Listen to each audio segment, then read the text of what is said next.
Welcome everyone to the 11th of February meeting of the Southport Community Board. I'd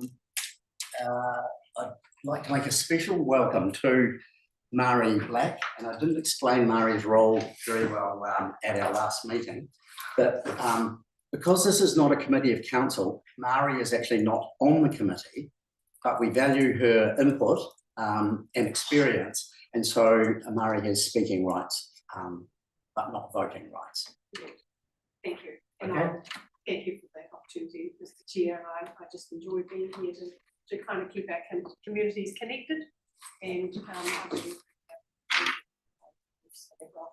we appreciate your presence, Mara. And we have two youth observers, Dylan and Sylvia, just joined us for this meeting and future meetings as well, and a very similar situation. You are here as observers, so you have speaking rights, but not voting rights. I'd like to also introduce Nathan Chicken, and Nathan is going to be our governance advisor from now on. This meeting and now on, and Michelle Stanley is assisting on the governance side for this meeting at least. We'll see. Yeah. So thank you very much. And we have a number of members of the public here today, so welcome to you all. In the case of an emergency, go out these doors on this side of the building, out into the car park here, or over by the St. John. So this door and the next one just up there. And just from a procedural point of view, I'd like to just remind everybody that we are operating under standing orders, and any requests for comment are to come through the chair. And if we can do it with just a show of hands, then I'll capture it and the order, organise the order. And if I don't capture it, generally Nathan will be the second set of eyes. So, I don't want the situation where through the chair and launch into something. So, okay, so let's just move on. No apologies. Any conflict of interest declarations? Thanks, Mr. Chair. Just as a matter of transparency, item 2.1, the Amberley Dog Park. I am a member on that working group by virtue of my elected membership, placed there by the Southwood Committee. And item 2.3, again, just for transparency, I am involved as a community member with the proposed food forest, but it doesn't preclude any decision making, just for transparency. Any announced urgent business? So, Mr. Chair, just one thing, if we could discuss in urgent business the NZTA consultation on the speed limit change to the south of Amberley that closes on the 6th of March, and if we could at that time also get comment from the CEO. Okay, I'm prepared to add that to urgent business at the end of the meeting. So, does someone want to move that we accept that as an item of urgent business? Great. Annika, any discussion on that? All in favour, please say aye. Aye. James, carried. Thank you. Okay, now the first of our deputations tonight is the Huronui Trails Trust. And yes, we'll do that before we meet. And so Alex Klein is you on your own, Alex? Yes.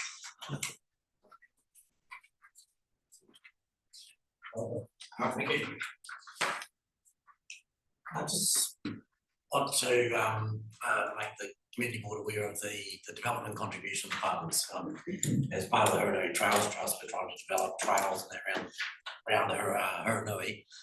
There's a development contribution fund that was set up quite a few years ago for money to go into, And it is ring fenced for Amberley Township. It's from Amberley Developments. It's ring fenced, it's only to be used in the Amberley Township, which has made it quite hard to use up.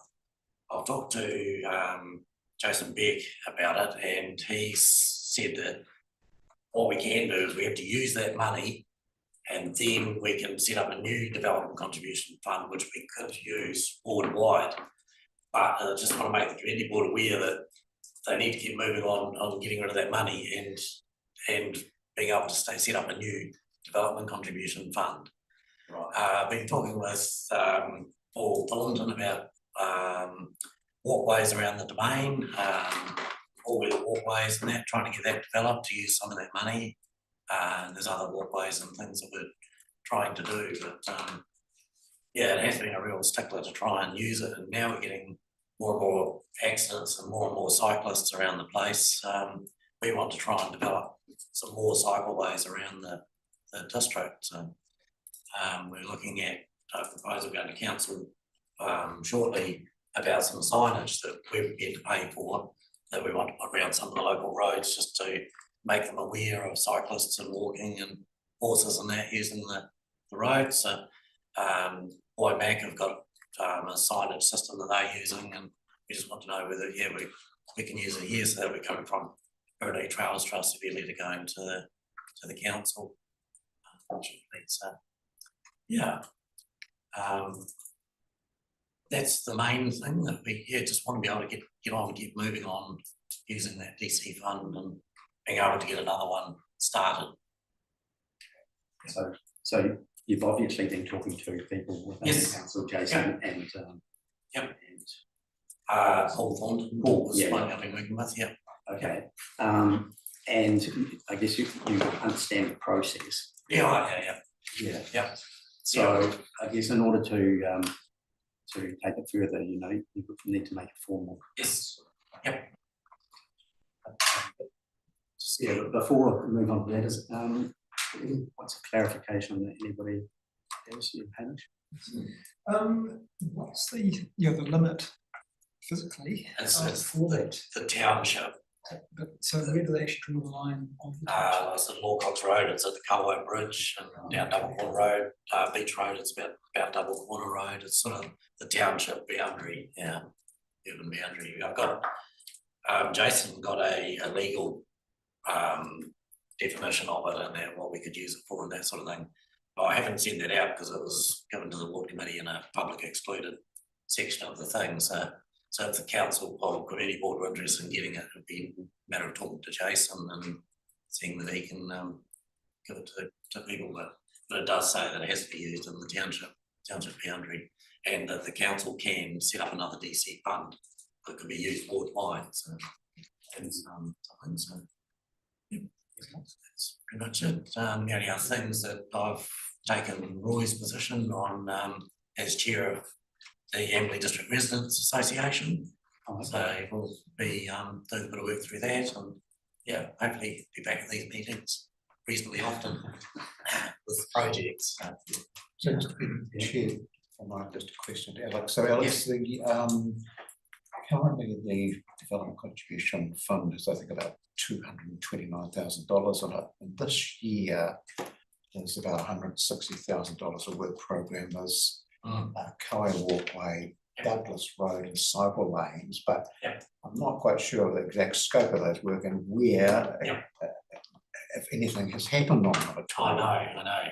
And I asked the question in the financial report, trying to get feedback on that. I haven't had it, but Right. so there's about 160, leaves about 69, and there was a bit coming in the subsequent years, about 50 grand over this year, next year, but that really hasn't come in at all. There's only been $3,000, so there wasn't much of a stream coming in, but there's still likely to be about something like 70 odd grand left. So, but I mean, does your group, you mentioned signage, Yes, does it have any other ideas as to where that might be used in cycleway walkways around town?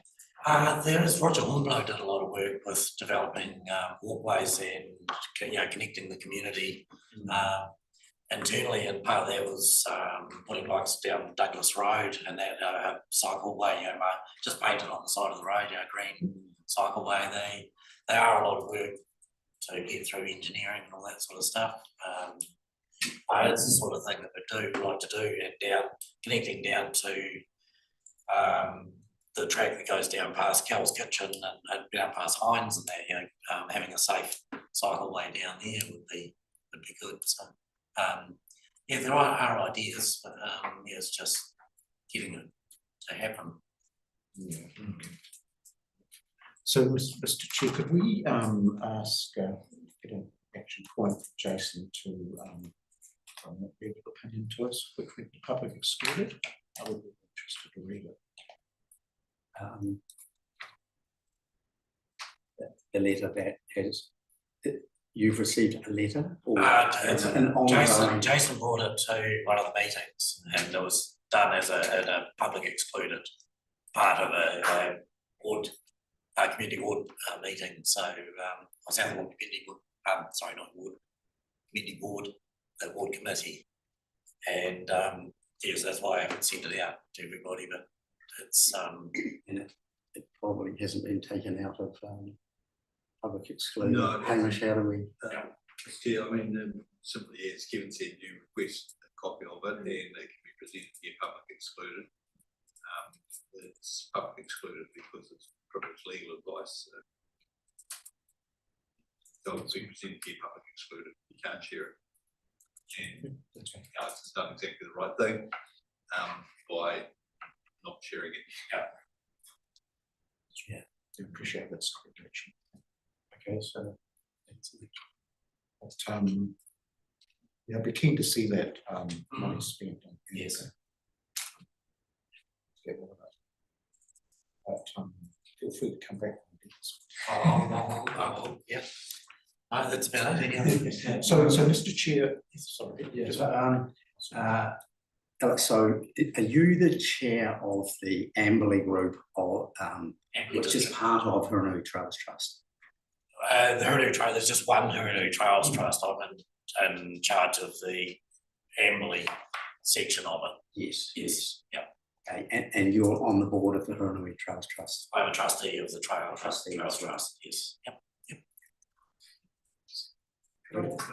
Through the chair. Yes. You spoke about some trails around the Amberley domain. Yes. Just So- walkways. Yeah, so the Yes. issue you have with the contestable fund about not being able to access the ones outside of the wall of the boundary Yes. don't relate to the.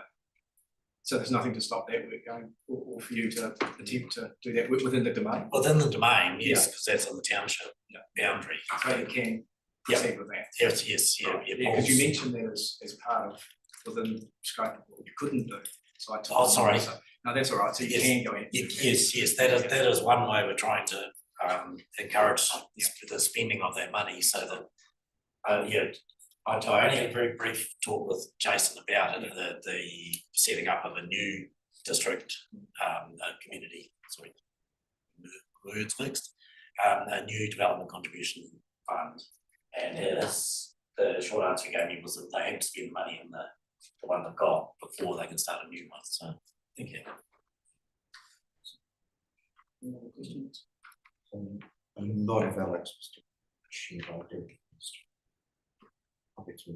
Well, it's really clarification As far as I'm concerned.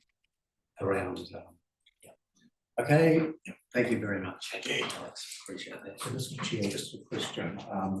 The roadside construction fund, I'm assuming that if the board was mindful of it, it could use that future date towards a part contribution towards the Anthony Beach cycleway. Would that be correct? I couldn't answer it off the top of my head, Chair. Yeah. I thought. Maybe we'll just keep that off the table and ask. Cool, okay. All right, now, our next deputation is from the Amberley Reserves Advisory Group, and Sue and Simon are going to present to us. And we have received an email from Simon, and 2 emails, I think, from Simon with further information. So did everybody get those? Just one. Or just the one? It was all added together. Yeah. Okay. The time is yours. 10 minutes for you to present, and then the maximum of 5 minutes for questions. Okay, Sakura Tato, thank you for the opportunity. I'm the co-chair of AREG, Mr Graham. I'm also a long-time Hurunui resident since age 5. Been on quite a number of the AREG committees and currently have been on AREG for a long time. Simon, do you want to introduce? Yeah, why not? Yeah, absolutely. I'm Simon Bonetto and a resident. I was a previous South Ward member up until you guys took over. In terms of residency, I've been in the Hurunui since '98 when I came from England, and since then, I'm a Kiwi as of November. Thank you, Murray. Joined chair to the ARAG group, and tennis was my link in there, really, from the sporting group that I represent. So thank you. Just to clarify, what we'd like to do is to clarify the role of AREG and what we do, and also to speak to the letter that Simon sent in on behalf of AREG regarding the discontinuation of support of a governance advisor. There's 2 things going on there. At our last meeting, there was quite some concern about the decision regarding the governance advisor not continuing, mainly because there was no consultation or discussion about that, and also bearing in mind the expectation that the council has of AREG as per our advisory group charter, which I'm not sure why we are of, but there is quite a detailed document there. So basically we're made up of around 13 groups, both sporting and recreational, and who utilise the domain, and it serves a very wide demographic of people, as well as a considerable membership base from the community. So it's quite diverse in the roles that we have. And I guess when we thought about this, we consider ourselves a group of double volunteers. We volunteer for our organisations, and we also volunteer on AREG to do a considerable amount of work in the reserve. So that's where the double whammy comes, if you like. And over the years, we've learned, and I say it markedly, to work collaboratively, because it's quite a diverse group, and collectively to ensure that, I guess, the domain is well maintained, improved and valued. And there's huge respect and goodwill that goes in within the group to do that. In the letter, you will notice it's noted some of those volunteer things that go on. No cost to council, no time for management staff and council, planting, river protection, weed, pest control, working bees, irrigation, tree trimming and so on, as well as quite an amount of huge expertise and community context. The governance advisor provided us with very efficient, timely and accurate links to council, and it's proved highly effective in reducing duplication, any misunderstanding and administration burden, bearing in mind that we are a volunteer group. I think that's really important. So as a result of that, at our last meeting, we discussed the implication, and what became fairly apparent was the fact that we would not, or would be highly unlikely to continue, and Simon will elaborate on this as well, particularly from a financial perspective, in our current volunteer roles, about what we actually do down there. And I just take 3 examples for you. On the top terrace, some of you will be aware, there's been planting gone on there, there's been irrigation, and that's all up and running, materials, no cost to council, it was all volunteers donated. The rabbit shoot's been organised, and currently there's a current working bee in place to restore the wheelchair access. All of this has been no cost to council staff, no financial input to council, which is quite ironic in the fact that if we are not going to be able to provide that same volunteer base, I would suggest that's where that will go, and that will be more time for council staff and ultimately more cost. Thank you, Sue. Not much more to say there, but what we felt was that there was perhaps a a lack of understanding about what the group's activities and who we are, why we exist. But Sue sort of highlighted that. Also my letter or email. So I'm taking that letter as read, please, I hope. But anyway, in terms of ARAG's financial contribution to the community, ARAG itself as a committee doesn't, but the groups within it certainly do. And within your document today that you'll be looking at, you'll be seeing that Bowls is looking at spending 300,000 grant money, admittedly, and sponsors, etc. Amberley Community Courts are just about to spend 45,000 on resurfacing the courts. That's imminent. In the foreseeable, and James will speak to this at some point in time in the future, but football intends to resurface up to 5 paddocks and create 5 pitches there. Irrigation, they want to irrigate. Likewise do rugby. If we looked at the sum total of that sort of expenditure, that's $500,000. And that's all volunteer groups based on sporting activities or recreational activities. So these guys put a lot into it. So what I suppose we'd like to do is cordially invite members of the South Ward to perhaps join us at the next meeting to see what we do, who's involved, and get a feel for where we're at. And the other thing is, I mean, Amberley Domains, big thing, we have a walk around next week on the 17th. So periodically we get the group members together and we walk around and look at to-dos, maintenance, must-haves and wish lists. And then we document that, and that's part of our minutes, and it comes through to South Ward. So we've always considered ourselves a subcommittee, let's say, of this particular committee. Okay. So that's me, I suppose, just to highlight a little bit of the financials, just to show you the expenditure on us as far as giving us governance advice and a foot in the door to council, giving us effectively an ear in council and governance advice as to how to actually do things. You know, we're a group of volunteers, not professionals. Professionals in other areas, but not necessarily in doing what we're doing. So thank you. So thank you for the opportunity to speak to us. Does anyone have any questions of Sue and Simon? Through the chair, I don't have a question, but more a statement. I had no idea of the scope of regions. It's a real breadth of activities and sports. Work that you guys are doing. I have no idea. It's basically, may I, through the chair? It's basically all of the sporting groups that are represented down at the Domain. It's all of the recreational activities that are down at the Domain, including the AMP show. You know, one of the most prestigious and biggest events that Amberley has. 25 and celebrating from 25 years, yeah. So we're very passionate about the Domain. So yeah. What you said, you know, we're welcome to join you at the next meeting.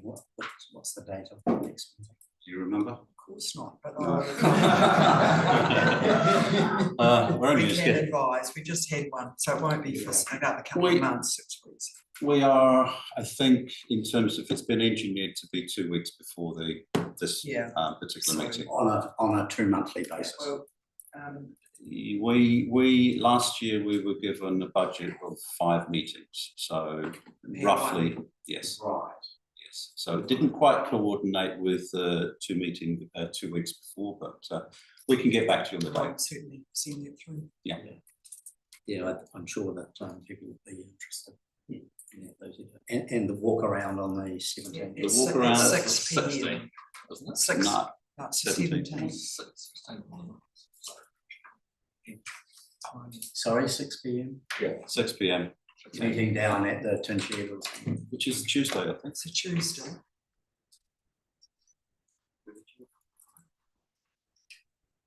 Through the chair, I have had communication. I can circulate that to the community board if you would like to send me those details. Will do. On email, might be easier. Okay. Yes, Hamish.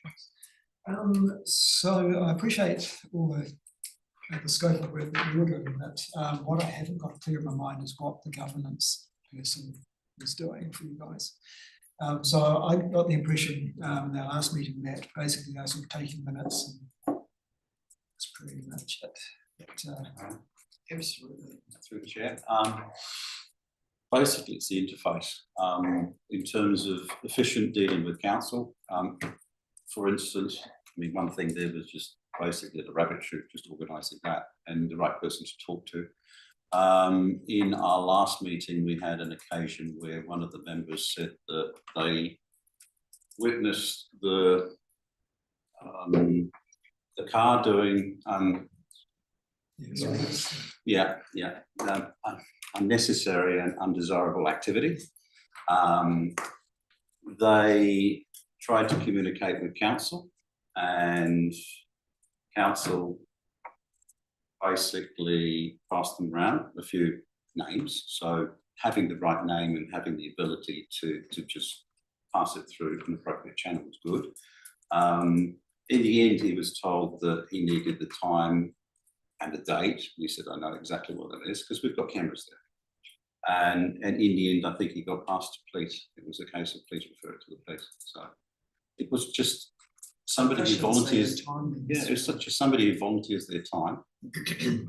Doesn't have to do it. Isn't actually part of a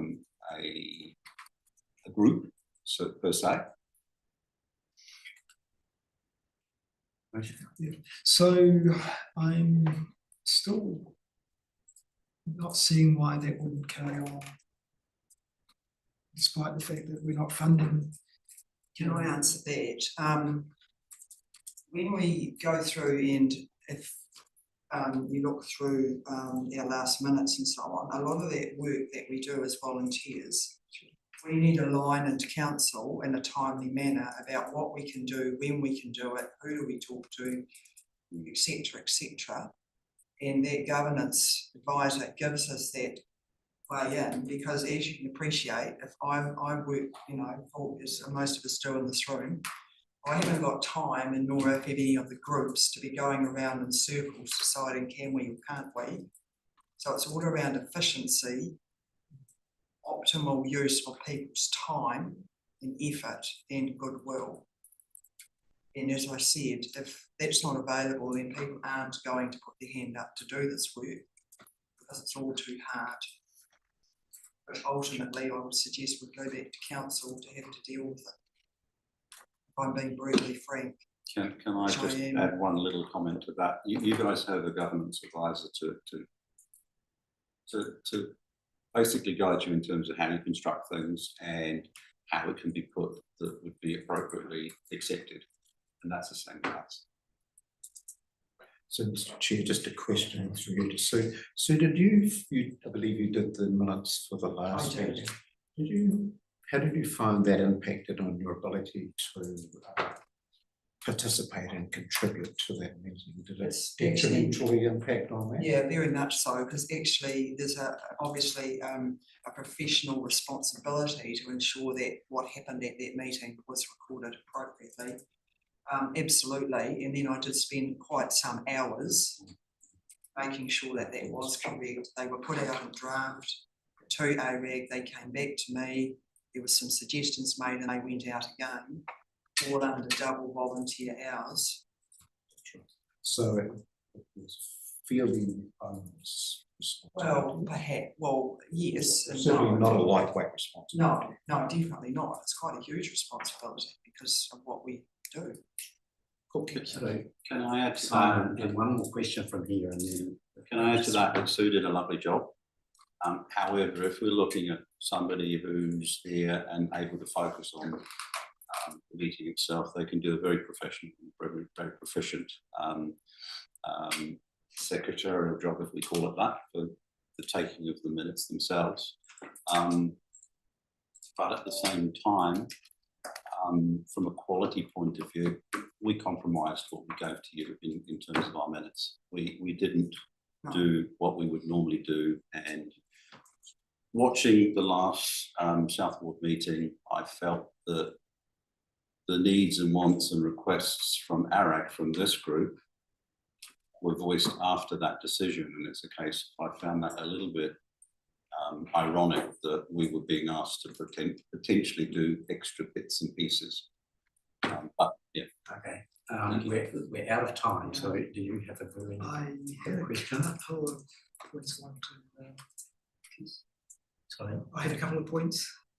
Okay, very quickly, please. Okay, so one is I've seen used some of the large language model systems for minute taking, and then turning that into a readable document. They seem to be pretty good. The other was there are the other groups around the community who are also doing pretty extraordinary work, but they don't have that support, and they're still managing fine, and in some cases despite what the HDC is doing. Mr. Chair, if I could respond, I guess that's up to you to decide. But as I've just said quite clearly, that if we aren't supported, what we can do will be quite drastically minimalised, and it will fall back on council. Okay, so we do have the next stage. The walk around time and date, and your next meeting will come through, and we'll circulate that. Thank you, thank you. Okay, thank you very much, Simon.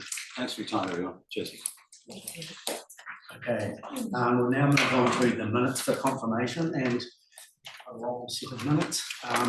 And Pauline actually sent in quite a lot of changes for them, but and how do you think we should go through this? There are a few changes. One moment.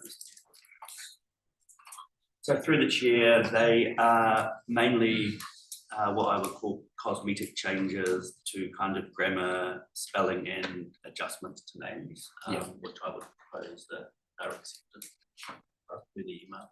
Okay. Quickly just go through each of those. Page 6, I'll just shorten these. There is a name misspelled. There's a name repeated a few times. Page 8, there is a name that just needs an extra letter placed into it. Also on that same page 8, paragraph 3, we need to remove a word a. So at the top of page 8, Hersley Terrace is spelled in. Yes. You pick that one up. Yeah. Also paragraph 3, we need to remove the letter A.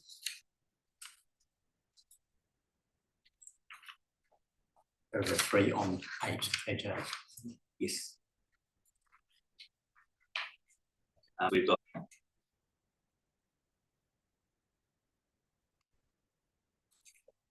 page 9.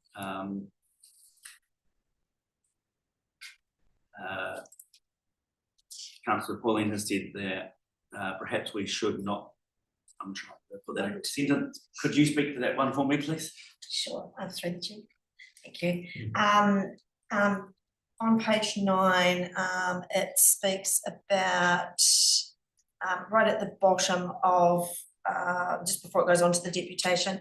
It talks about Jill Hobbs confirmed that she previously submitted the proposal to the Village Green.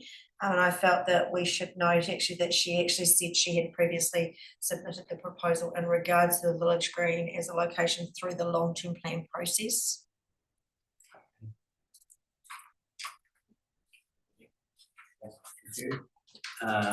Also on page 9, Amberley Beach Campground, on the second paragraph, it reads imposed should be posed.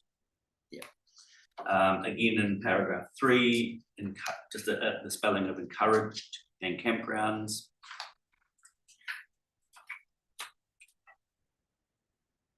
and move through to page 10. We've got a name which requires a capital letter, Penny. The name Penny. Yeah. Page 11, we have an abbreviation which appears twice, ADRA.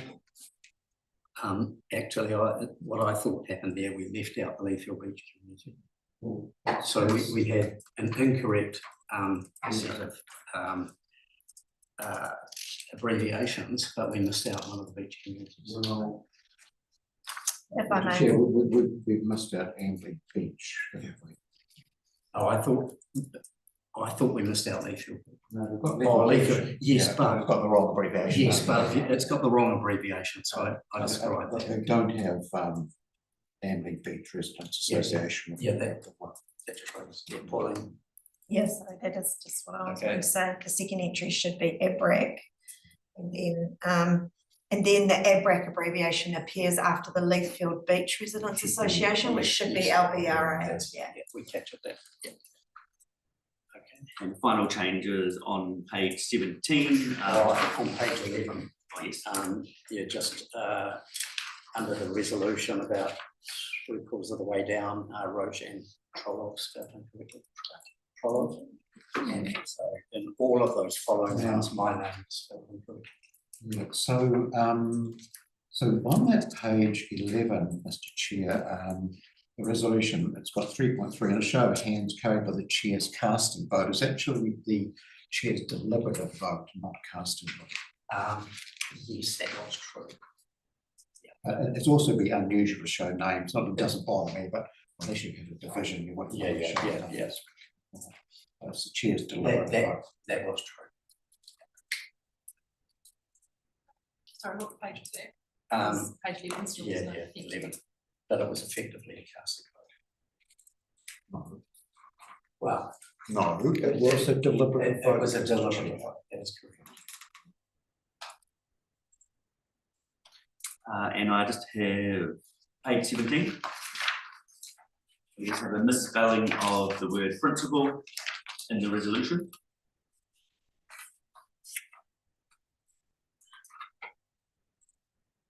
And in the resolution before that, food forest is spelled incorrectly.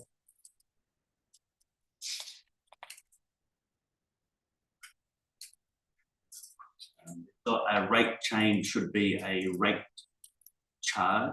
Sorry, I'll start that again.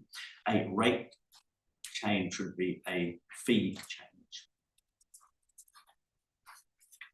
So on page 17, and Councillor White requested that a report approved by, it should be ARAG, not ADRA, ADRA.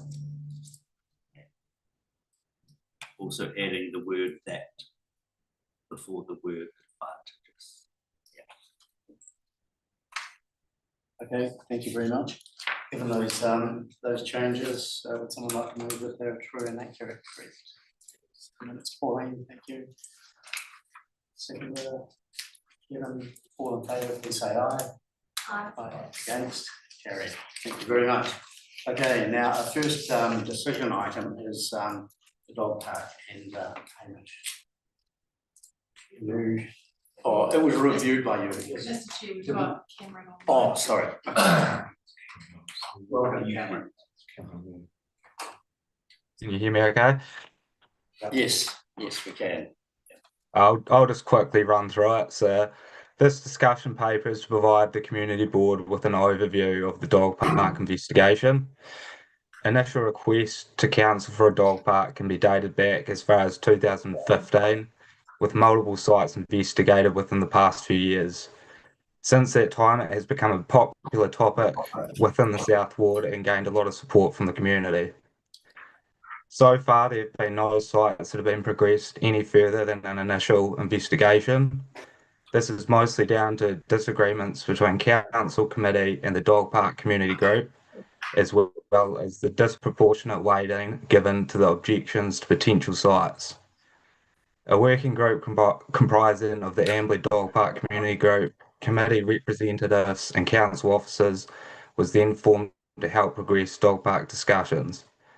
The working group made good progress to define a baseline set of requirements for a dog park and eliminate some previously shortlisted options. The working group identified 19 Saleyard Drive as a relatively immediate, low-cost option to establish a smaller dog park while continuing to push a larger, more advanced dog park at Grierson Plantation at Amberley Beach. Each site comes with their own pros and cons and require further investigation and consultation before any formal decision is made. I will now hand over to the board to discuss, and I'm happy to answer any questions you may have. Okay, thank you, Cameron. Do you have any questions, comments? Questions of Cameron?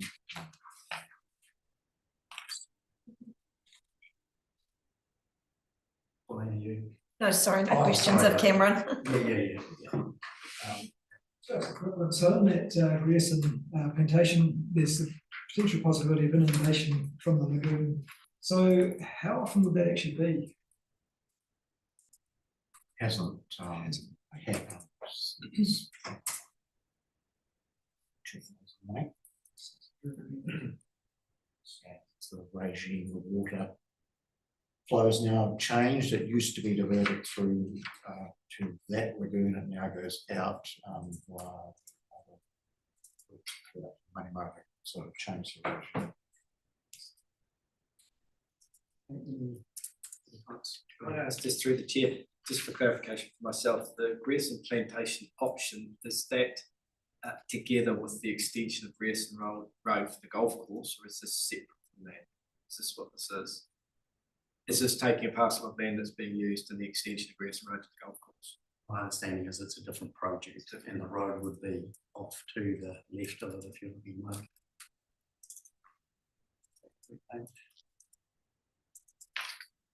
Okay, so Cameron has put together a really detailed summary of all of the sites that have been looked at in the past. And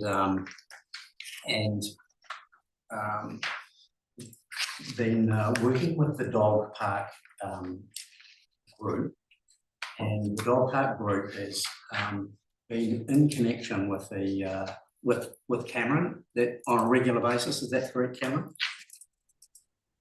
The chair, you have had, I think it's 3 meetings together as a group. Right. And are you in contact with that group? Outside. Through the chair, yes, we are quite regularly. Yeah.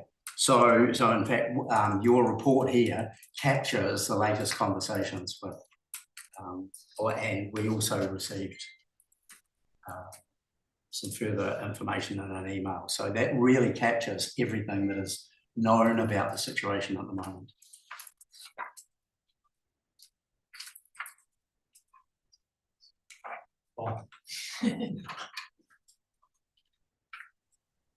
Yes, sorry. And also that report went to the working group as well for them to look over before I sent it back into the agenda. Right. So my understanding is that there are the two, Saleyard Drive and Grierson Plantation, and the pathway forward is the next steps on page 27. Okay. And there are obviously 2 parts to that. One, the Saleyard Drive is a private property and therefore could be, just progressed with approvals. But the reserve land down at Grierson Ave would require a much greater process, and that process is detailed in the page. Through this chair. 9 Saleyard Drive is council-owned freehold title, which is being purchased specifically for a recreation reserve. It's up to this group to progress that recreation reserve, but that's council purchased it for a specific purpose at quite some cost. And given that it's within the residential area of Amberley, it is likely to require a resource consent, particularly for traffic parking. Because expected to be parking on site for type of thing like this.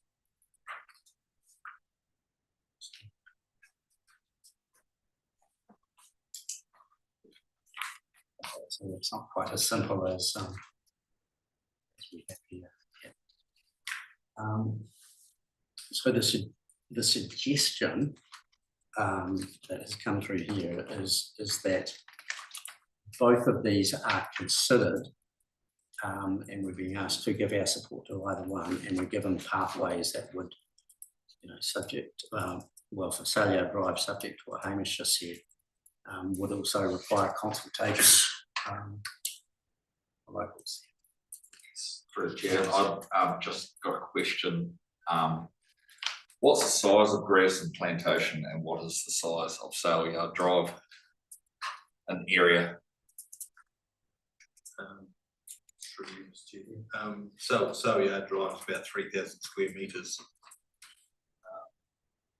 Can you, off the top of your head, size of Grierson Plantation? Grierson Plantation's about 1.3 hectares.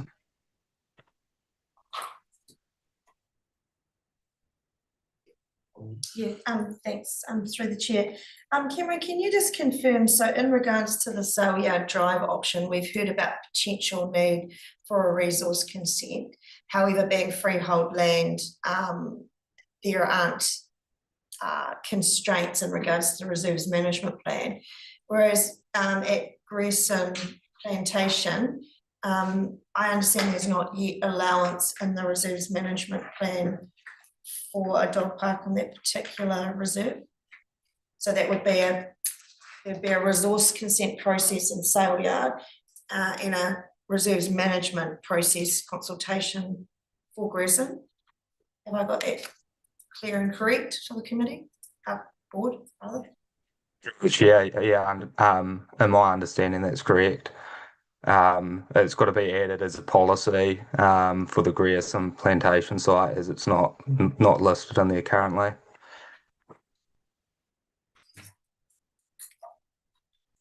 So, in terms, any further question for you? Yeah, just a question of clarification really for the board. Mr. Chair noted that we're being asked to consider either Saleyard Drive or the Grierson Plantation.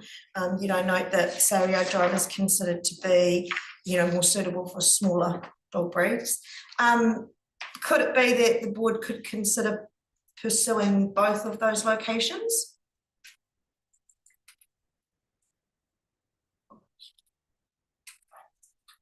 Through you, Mr. Chair, that was my understanding that was being what was actually proposed. Cameron? Just making sure we're clear.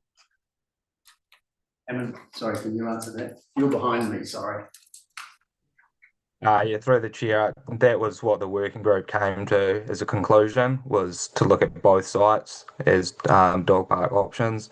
Obviously, the Saleyard site at the time was considered a sort of more immediate fix for getting a dog park there, and Grierson is the longer, sort of larger area for an all-inclusive dog park. Okay. So is there any risk of, establishing a smaller sort of temporary dog park, just detracting from the effort to actually get Grierson Ave up and running? It seems like they're putting in a bit of extra cost that, you're going to have to sort of waive further down the track. Cameron? Yeah, through the chair, that would probably need further investigation, that Saleyard site. As a working group, we just kind of looked at the rough estimates for that. But if it did need a resource consent and a few other things, then you would probably get more accurate costings for that before we actually progress that option, and would probably take that back to the board to decide as well. Okay. There's no mention of costs anywhere in this, other than, the updated costs, etc. So what, do you have any idea of the costs of establishing a dog park at 1 Saleyard Drive and 2 Grierson?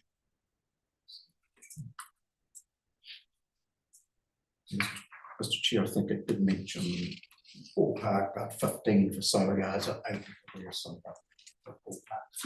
For Grierson. I think you've got blocks. I think you will use some options. That's what's in the report.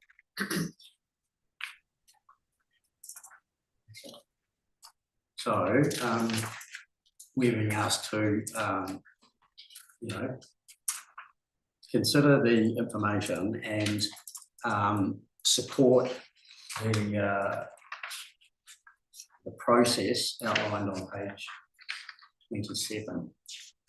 So if we move to accept the information and endorse the further development of both sites.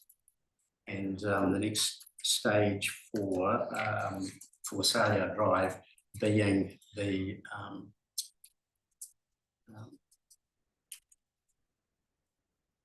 surveying the people who are affected parties. So, Mr. Chair, I'll just note that there's a community delegation of Saleyard Drive land. Right. You can make a recommendation to council, but you do not have delegation. Okay. I've just got, through the chair, I've just got one question regarding Saleyard Drive. If it does become a dog park, will it become a reserve? Or can it be used for something else in the future if something else better comes up later on? Through you, Mr. Chair. It was originally purchased to be a reserve, so it can become a reserve in the future.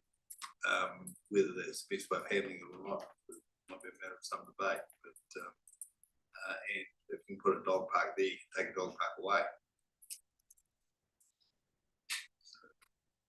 Through the chair. Sylvia.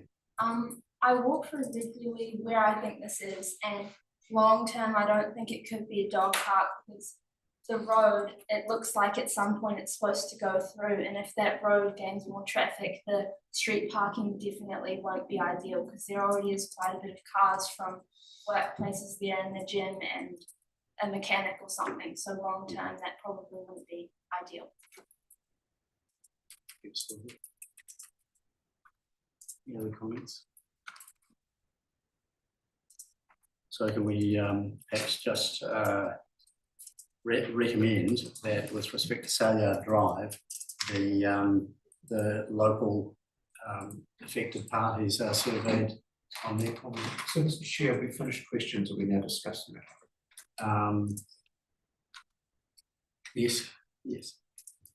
So, Sorry, I do have one more question of clarification, and this may or may not be, sorry, through the chair, it's something that we might be able to get a ballpark around. So given the requirement potentially for a resource consent for Saleyard Drive versus the, or as well as the potential for a change to the reserves management plan, can the board have any indication of timeframe on both of those potential processes?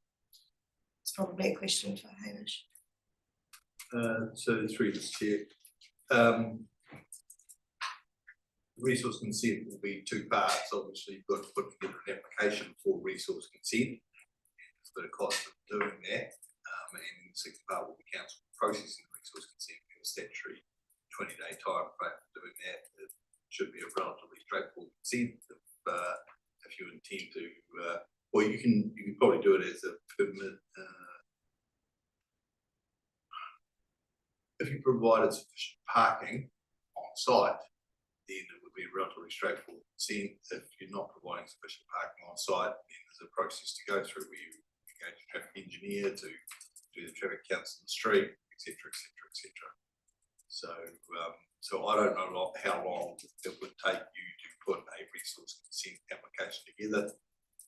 I would say a period of a few months, and 20 days to process it. So this whole thing in 5 or 6 months.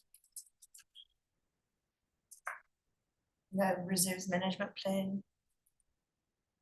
The reserve management plan, I think, would be a relatively simple change to promulgate, but then there's a statutory consultation period of 4 weeks, hearing of submitters, etc., etc., etc. So once again, I think it'd be a similar sort of time frame, 3 or 4, similar sort of time frames. And in both cases, the dog control bylaw will also need to change and policy as well. So they also would have to go through a statutory consultation process because they dictate where dogs can be off lead.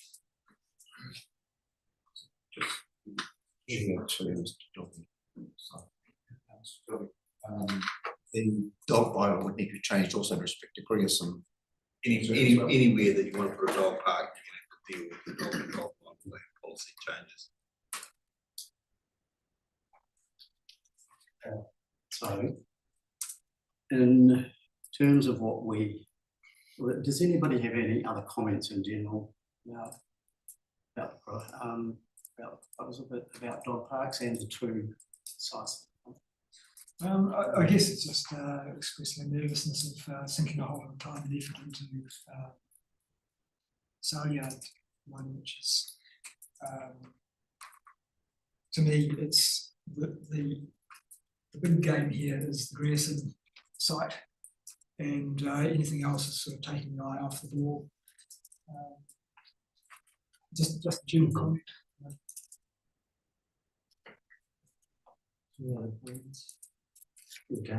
How will this dog park at Grierson affect the whole road? Chair, the possible application. Sorry, just before we go there, which road are you talking about? We're talking about the whole road for rebuilding the bund at Amberley Beach. The Grierson Road site has the whole road goes right through the middle of it. How does that affect the dog park? Someone in council, Cameron, have you got a comment on that? Through the chair, the area we're looking at for a dog park is on the other side of the whole road, and it doesn't affect that whole road. So it's not the whole road, doesn't go through it. Yeah. So, Mr. Chair, just a few things. With Grierson, there were a few comments on the report just in general about that site suitability. There was a comment made about the cap and the trigger point. I just do not see that it has any connection whatsoever. The site, some comments have been made about climate change. You look at the Jacobs report, you're safe till about 2070, and I'm with 2070. 58 years in the worst case scenario. And what you're putting down there isn't hard stuff, you can pick it up away. So I don't see that as an issue. There was one issue not mentioned in the report about its liability in terms of the ETS scheme. It was a pre-1990 forest, so it's carbon deficient at the moment, but you can offset that against Leafield Beach, but it's just a question of staff suggested lodging reforms. But I don't really see any problems with Grierson Reserve whatsoever, and with voluntary help, it can turn what is a wasteland at the moment into something which is a worthwhile community asset. It has been planted. Somebody made a comment about planting. That area is a total dead loss. It's a disaster. It's gone. It's going to have a bulldozer or digger through it.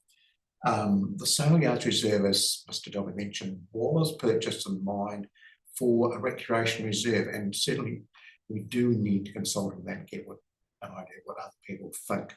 So I do have a few reservations, but I don't have any reservations about Grierson Reserve at all. Saleyards Reserve, I think we do need to go through a consultation process on that. Perhaps we can make a decision on that when it comes back, but we do definitely need to consult about that. I know it's council freehold land, but it was purchased reserve. People's expectations are probably that it might be a nice, quiet sort of recreation area, but sit down a few trees as they walk around the village. So also it's supposed to be, the idea was about small dogs, and I just wonder how you're gonna police that. Criteria for a small dog. There may be management issues there, just signaling, so fine by all means, go to consultation on it, but you know, I'm certainly pushing for Greece and Ave that we go out and consult on the change to the reserves management strategy on that. I'm honest, I'm a wee bit undecided about Salgard's trip. Comments? Lucas? Yes. Yeah, so obviously this is so last year I was pretty much I was sitting aside just observing everything from back when it was the Southwood Committee, and obviously this is my first year coming here on the community board and as a youth observer. And yeah, last year the dog park was most definitely a very common topic, that's for sure. And yeah, I just want to emphasise that I really hope that we can get this over the line soon, because it's dragged on obviously a long while. Yeah, I just want to put it out there. It's good to see that discussion is continuing, and we do have locations to decide now. And yeah. Thanks, Dan. That's what I say. So, anyone else any comments? So, we've been asked to give our view on the next steps forward. I'd be happy to move that we accept the information and that we encourage the dog park group to continue. Is that what is intended? I think, Mr. Chair, we're after something a bit firmer and more precise than that. I mean, I really, I put it up there. I think that one, we thank the dog park, thank staff for reporting that work, the dog park, party for the work they've done. That'd be one. Number two is that we staff to initiate the process of consultation in respect to change in the reserves management strategy for Grierson Reserve as a dog park. And number three, that we, and you might put them separately, number three, that we recommend to council with respect to Salgard's Drive, the use of that as a dog park, that they initiate some public consultation on that and get some feedback on that. So just Mr. Doggy, you have any comments about that? So I think that in order to initiate, I mean, you could have some informal consultation with the neighbours about Salgard Drive, but I'm pretty confident what sort of response you'll get. I mean, you know, it'll be the usual response that we get. So we could either do that, or we could apply for a resource consent and then seek their affected party approval. Yeah. So I mean, I'm in your hands with this. I mean, this all costs money to do all this stuff. Yeah, It'll be a cost against the ward. Yeah. So Mr. Chair, I take Mr. Doggy's comments about the resource consent, and that would be one way of getting it out. There's just a lot of time and cost and money, isn't it? Yeah, absolutely. As opposed to putting it out there.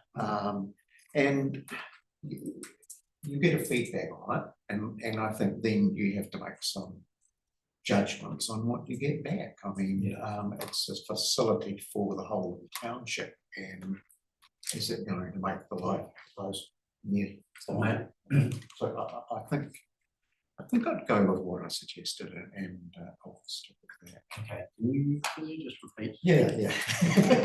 That's right. So number one would be that the board thanks staff and the dog park working party for the work that they've done to date on this project. Then number two would be that instructs staff to commence consultation on the necessary changes to the reserves management strategy to allow Grierson Ave Reserve to be used as a dog park. And number three would be that it recommends to council that it initiate public consultation on the use of the Salgard's Reserve as a Okay. You can do that. Clear on that? Okay, someone like to move that with capture or Hamish? Mr. Chair, would you also like us to begin work on the dog control bylaw and policy? Yeah. Make it number 4. If we're consulting, then it's more efficient to consult on all these things together. Yes. And if we could add number 4, that we authorize staff or request that staff to go and work on the required changes to the dog control policy and respect both those options. And the Bible. And Bible, yeah. Okay, so 4 points there. We'll move it. I think Kevin has moved Oh, it. Kevin, I moved it. Yes, look, I'm more than happy to second it, and I'm very comfortable that this gives us a potential dual pathway, because, you know, this is, as Dylan has pointed out, is, you know, a wish from the community that has been hanging about for a number of years. And I think by having the dual pathway in place, you know, it gives us more opportunity to actually see this project come to fruition. So second. So I am seconding. Okay, any further discussion? Okay, I'll put the motion. All those in favour, please say aye. Aye. Against? Carried. Okay. Our next decision item is the leases and licenses. And Linda.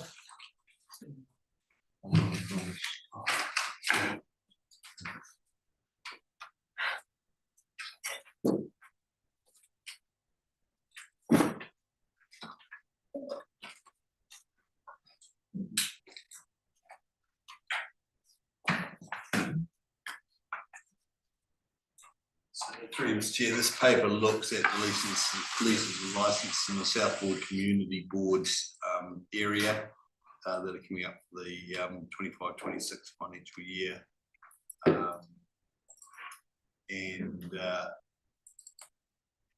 These are largely grazing leases, although there is also the Hurunui BMX Club.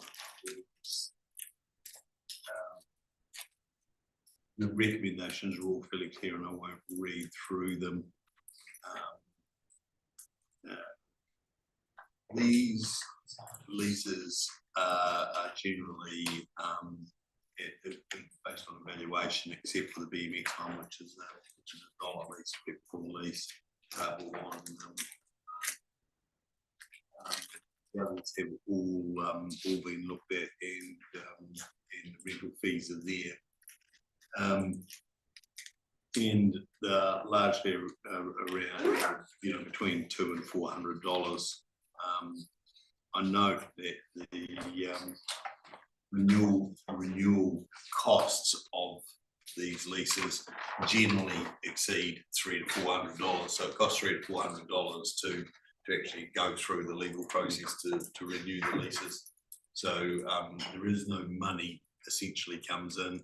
The lease only pays for the transactional cost of that. So that's where they sit. If you had visions of the community board getting rich off these leases, you won't actually see us properly.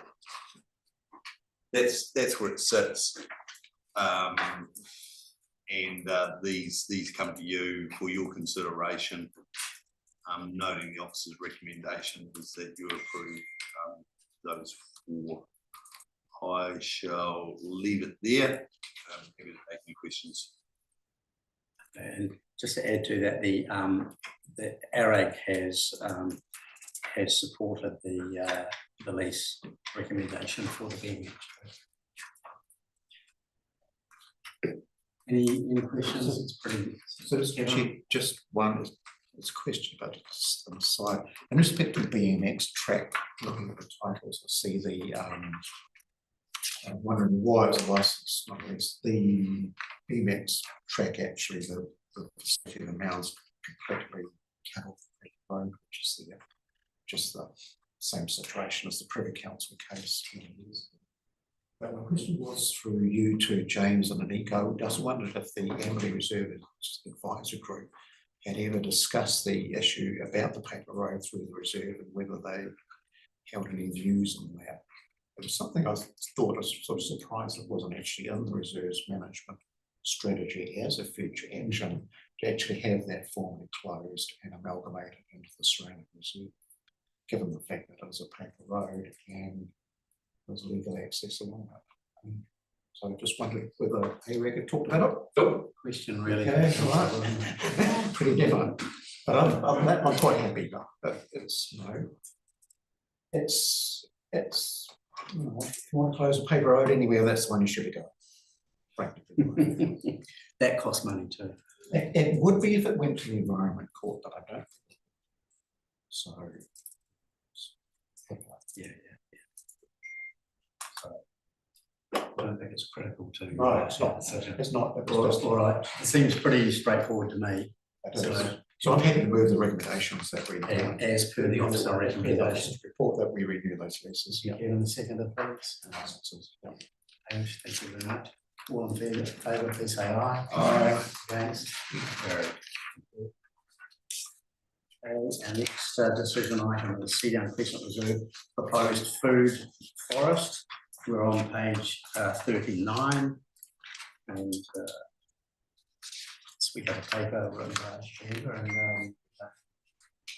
and I'll speak to this one as well, Mr. Chair. This project is to set up a food forest at the Seadown Reserve. It's a volunteer group that is proposing this. It's something that fits in with the reserve management plan for that reserve. And officers had a look at the proposal, looking at what happens if there's no volunteers left to work on the food forest, because we have had that sort of thing happen in the past. There's an issue of capital and ongoing cost of water usage associated with the proposal if it uses water. Health and safety volunteers working on council land, and any disputes either within the group or with neighbouring property owners. We believe this can all be dealt with under a memorandum of understanding with the group.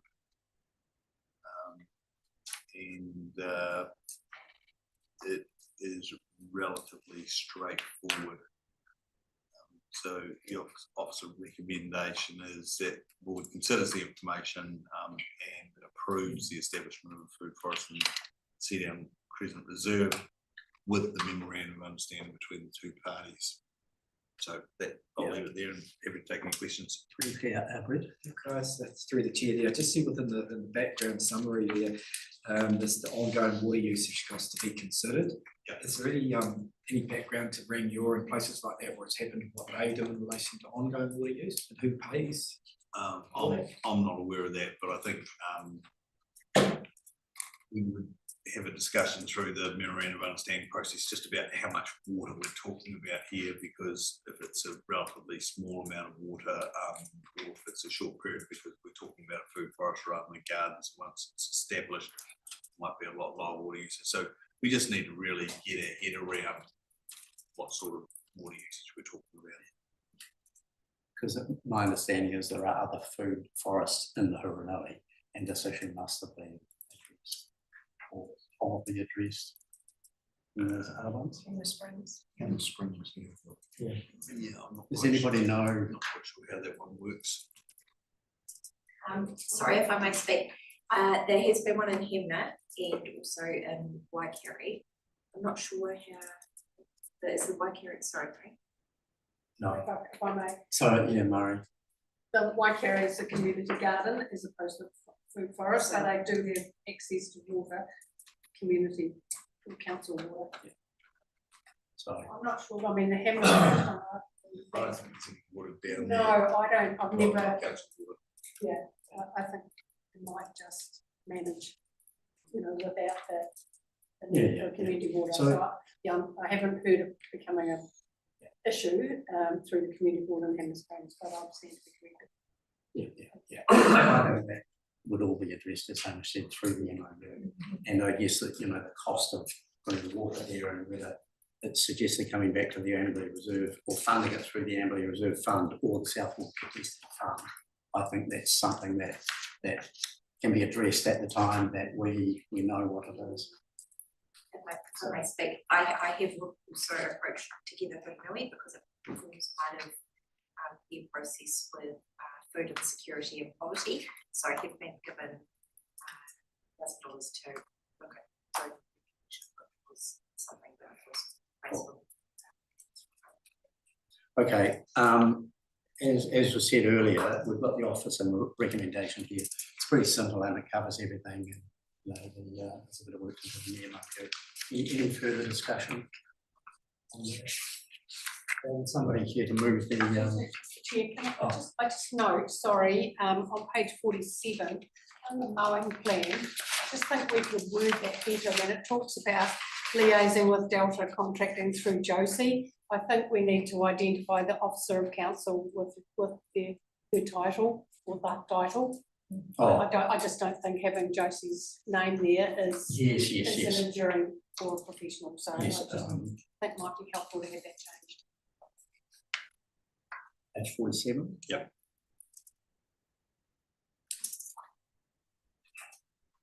Oh, there. Yeah. Ooh. Okay, point taken. That can be.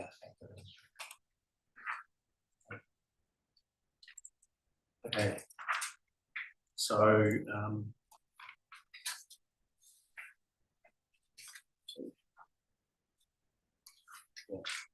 So I'm looking for a mover. I'm happy to move with it. The recommendation, Mr. Chair. Yeah. Seconder, thank you very much. For the discussion, all in favour, please say aye. Aye. That's carried. Now, our last decision item is relating to the road naming at 115.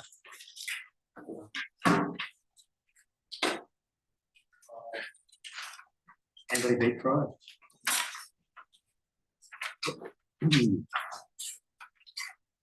So, no.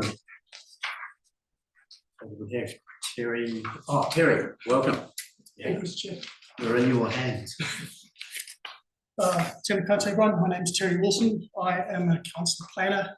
I've been here for a couple of years now. Taking this report as read, I just want to give a brief summary. We've received a subdivision application for a 42 lot subdivision at 115 Amberley Beach Road. It was part of the Plan Change 6 that went live on the 9th of February. As part of the subdivision application, our road naming policy requires that there be a road name allocated to a road that's got 6 or more lots.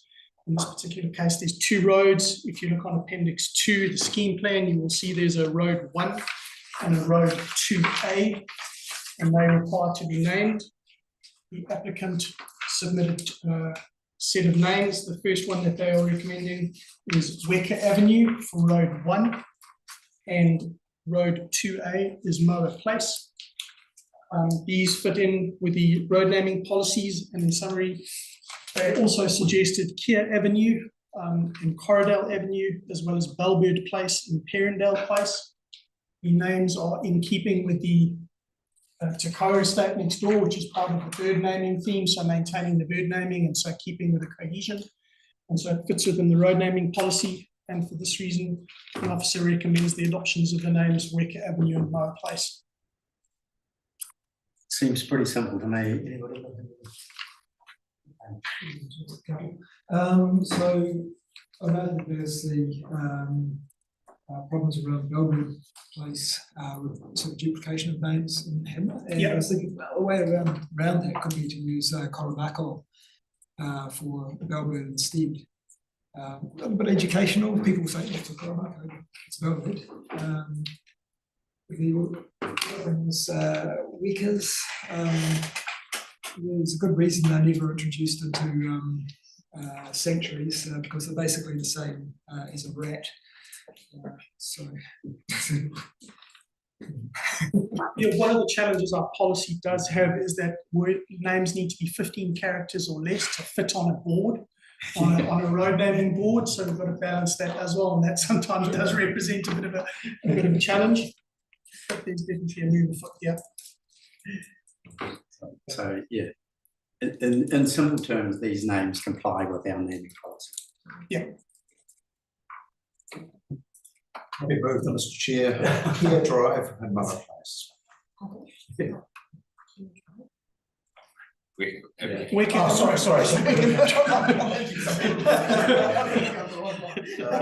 Sorry. Wicket Avenue for Road 1 and Moa Place for Road 2. Okay, do we have a seconder? James, yeah, thank you very much. No further conversation, comments, all those in favour, please say aye. Aye. Against, carry.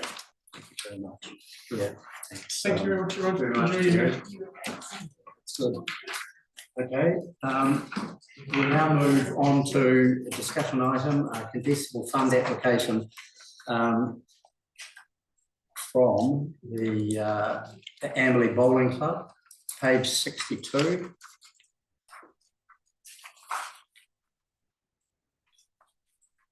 And there's a couple of items, one handwritten and one. Yeah, so I guess the just of clarification. I wondered when sent out an application for funding, why is it a discussion and not a decision item? Well, some purpose point there. because it hasn't been presented by an officer in the form of That's all right, the that's fine. information. That's fine. So this is it's almost correspondence.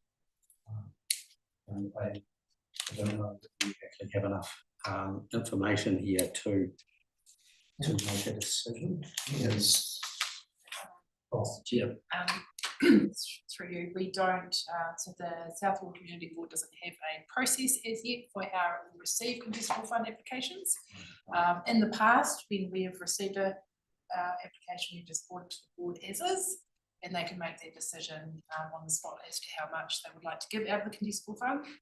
If down the track you'd like more of a process, some of the other committees do have more of a process. Yep. They advertise, they do different things. Yeah, Each area does different things. So at the moment, this is our approach. Okay, As we okay. pop them in, and you as a board can either make the decision or not, it's in your power to do so. Chair, that's what I had raised with you about the issues around that. Are we allowed to comment on this now? Yes, yes. So it's an interesting one because I guess the real issue is how much do you get involved in the financials of the Amberley Bowling Club, and how much do you sort of ensure that we're not going to get into trouble. It's it makes a comment here, long-term loan available $100,000, but when you looked further on the agenda down the end where the council minutes, it shows that they applied for a loan of $75,000 from the council, which the council said, well, go and talk to the chief financial officer about this and just see if you're going to be able to pay it or not. I know that last financial year, the operating surplus was 18,000, I think the year before. Depending on what way you cut it, about might have been 97 grand shortfall there. They've got about 250, and if you add on GST, you're talking about 340 grand. Now, I don't know if they've talked to Jason about the GST issue, but there's a huge gap there at the moment. Now, you could take the view that basically we would approve a grant and it would be released at the time they signed a binding contract for the provision of the synthetic greens, and we could put a time limit on how long that offer remain open. They've made a comment that they are prepared to go and sign up in February if they, etc. So it may be that they have long-term finance available for the loan from somewhere else. I don't know. We don't know, and it's a very incomplete financial statement. So there's two offers, rather say, well, you know, we go back and say, well, we want financial information. Or we could, to help assist them in their planning, confirm a grant for $10,000 and say, well, that will be uplifted to you when you sign the contract. And the offer is, let's say, open for 12 months. So two approaches there. I mean, I initially thought, well, you know, there should be perhaps some funding around, but it's a huge project. It's 300 grand. It's a core basic recreation, one of the major ones in the domain of the township. So certainly, I mean, if they had fronted up all to go just needed 10 grand, I was saying, yep, go for it. So there's just a few, the application is not very well presented, I guess is what I'm saying. James has got I've just got a comment for you there, Kevin. The rugby club 3 years ago, we put the lights up. We came for a contestable fund application. We got $10,000 for it. We were in the process, I think they might have been, it cost us 180,000. And when we got that 10,000, we were only 50,000 on our way there. Helping these sports clubs on their way, every little bit counts. So I mean, I think they should get the 10 grand. That's as to whether you go out and just say, well, we've got 10 grand. Yeah, they can't apply for, so the funding has to be on the producer receipts, as with the contestable grant anyway. Contestable fund, you have to have a receipt to pay, and the funding that they've got to go ahead, they can't actually get it till they've got all their funding in place anyway. The same as our rights, which you can't apply in retrospect. So I just wonder what the timing of this letter was with that summary there, because I think things have been moving on this front. Yeah. And I don't think that we have the status of the funding at the moment. Okay. So, reading the summary of council, the last council meeting, Jason was going to go and talk to them about the funding side of it relating to the loan. And I just wonder whether that loan is actually still on the table or not. It might not be. You know, we just don't know. We don't know.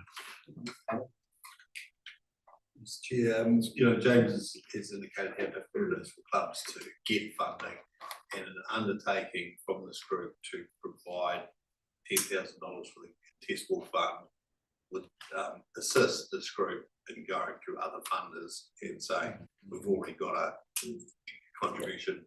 You don't pay over the $10,000 until there's $10,000 worth of work done. Yeah. So if they don't do it, all you've done is tied up some of your contestable fund for a period of time. Yeah. So I do think it's relatively low risk in that regard. Thanks, Hamish. And also, given that we're now getting 30,000 a year into the South Ward one, that does it changes the way that we can actually do things. So that's, you know, if you like, 1/3 of a year's allocation, and we've got 27,000 in the contestable fund for the 25-26 years over the year that we're in. So I think Sorry, through to you asked when the letter was received. I received it on January, so it's only a week. I know, but things are really moving. Yeah, but that was when they wrote it. 29th. Yeah, thanks. So, Mr. Chair, can I just ask James? I mean, can I ask James a question, Mr. Chair? So, James, I take what you're saying. I mean, I'd be quite happy to move that we do give them a grant of $10,000 GST exclusive. And they can uplift that once they sign. Previously, when I was with the residents group, we had money paid through our bank account.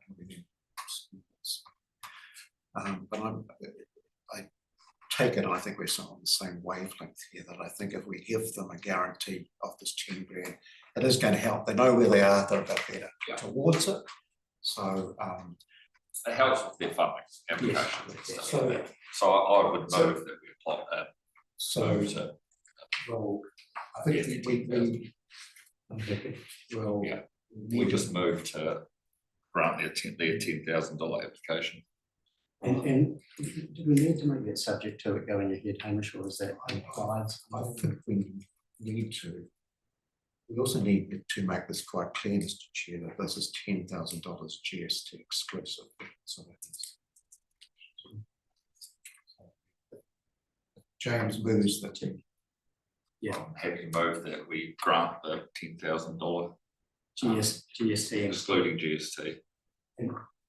Excluding GST exclusive. That's exclusive. So it's $10,000. Would you put a tag on that, that we, so you're suggesting that it be paid out to them straight away or not? I mean. No, subject to receipt. So Subject to receipt. Subject to receipt, to add that on. Yeah. Okay. Okay, any other comments from you? Yeah, I'm happy with that. I say it's fine. So does everybody understand what the motion was? Okay, we have a mover and a second. All in favour, please say aye. Aye. Against, carried. Thank you very much. Discussion item is the financial report on page. And unfortunately, Jason is not here. He is AWOL in Victoria. Sorry. So I guess I shouldn't say where he is. Not AWOL, he's Not he's AWOL. actually on leave, not without leave. On a well-deserved holiday, and so look, I did have a talk with him, and you know, he knows how long we've been going and how little opportunity we've had to talk with him. So he has, subsequent to that conversation, sent some comments on the table of questions that Kevin sent to him. Everybody should have got that by a separate email. Okay. And some of them are answered, and obviously some are still under review. So unfortunately, we. So, Mr. Chair, there are only really two big considerations I have, and one is the global sum of wages and salaries, all amenities, which covers frontline staff, gardeners, backroom support, and it's going to community build costs them as well. So I think it's just too huge. I mean, we don't know how much that reserve's costing. I think the community board funds, the fee should certainly come out as a separate line item. We had costings, for example, on the cost of service in the box down at honest the boxes at Angley Beach. And we won't know that because it's just in there. So it ties to the other thing. We have revenue figures for Leafield Beach and Angley Beach campgrounds with no idea what it costs to run them. So I just think we need to try and get a better handle on those things. A big one of huge concern is the wages and salaries. The other thing was I'd asked Jason about annual plan. I think he understands what he indicated that was coming back to us in March. So yes, we do want to have adequate time to have a look at that. There are things like, for example, giving consideration to bringing forward the dog park allocation of funding, which is 28-29 through to 26-27, so we can actually do something with it. And we need to try and look at, can we do something about trying to get back on track, because we are way off track in terms of our debt levels. We had an LTP process track on that. So those are the big concerns of that, but Jason has come back with those, so I'll digest those. And thanks for your input there. And yes, at our at the next meeting, we will actually be starting in on the annual planning process for the next financial year, and we will have a lot more time and you know, if there are things outside of that planning process that we need to address, then we might seek a workshop. So we'll just see how we go at the next meeting. Yeah, that's fine. Yeah, yeah. Okay, any further comments on the financials? Okay. So, someone like to move that the information be received? I think that even quite. Okay, thank you. Thank you. Hamish, okay, all in favour, please say aye. Okay, carried. And now we have some inward correspondence. And this is page 75, and this is hang on. Yeah, sorry, I think. Oh, yeah, 74. It's a one pager from the men's shed, and just stating that Simon Benetto is representing I think. Okay. And then the next lot has been generated by Gary Jackson with 2 emails from him, and it was all a bit of a tangle. Initially went to just the councillors, and then you know sort of done vice, but it didn't. And now it is in our loop, and it really sits with. So we've got all this information here, and it really now falls into the ARAG review. So, do you want to talk about that, James? I went through Gary Jackson's list and crossed most of it out as a work in progress or has been completed or car sealing the top of the terrace, never going to happen. Never going to happen. Yeah. Right. So I went through it. Some of these ones I met with ECAN on Friday last week down the Kauai River, trying to get the river cleaned up with some of the money that ECAN has $7,000 a year to spend on the Kauai River. Council won't touch the Kauai River because it's ECAN. So our hands are all completely tied. So we're waiting on ECAN to do something. So we're trying to get ECAN to try clean up the creek, the river beside the domain, and also do some river protection. But most of the stuff on this list here that I'm reading through, a lot of it's been done. Remove the old geophysical info sign. There's a plinth there for it to go on. We're waiting for Ag Graphics to get back with a new sign. But most of you look at the cricket equipment was supposed to be gone last month, but it got wet. So I'm not driving a truck across it. Yeah. We've rebuilt the steps. It's been done. Tidy up the benches. That's all been done through a working bee. Yeah. Everything's sort of underway or being done. So, yeah. That's cool. Thanks for that. I'm just now wondering in terms of responding back to Gary, and I'd be happy to maybe work with you and draft up something that will go out. You won't want anything drafted from me.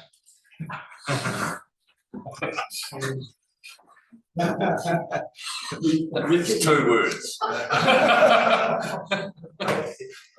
Okay. So we yeah, I don't feel we can just leave it. So, but it's a good cross check on things.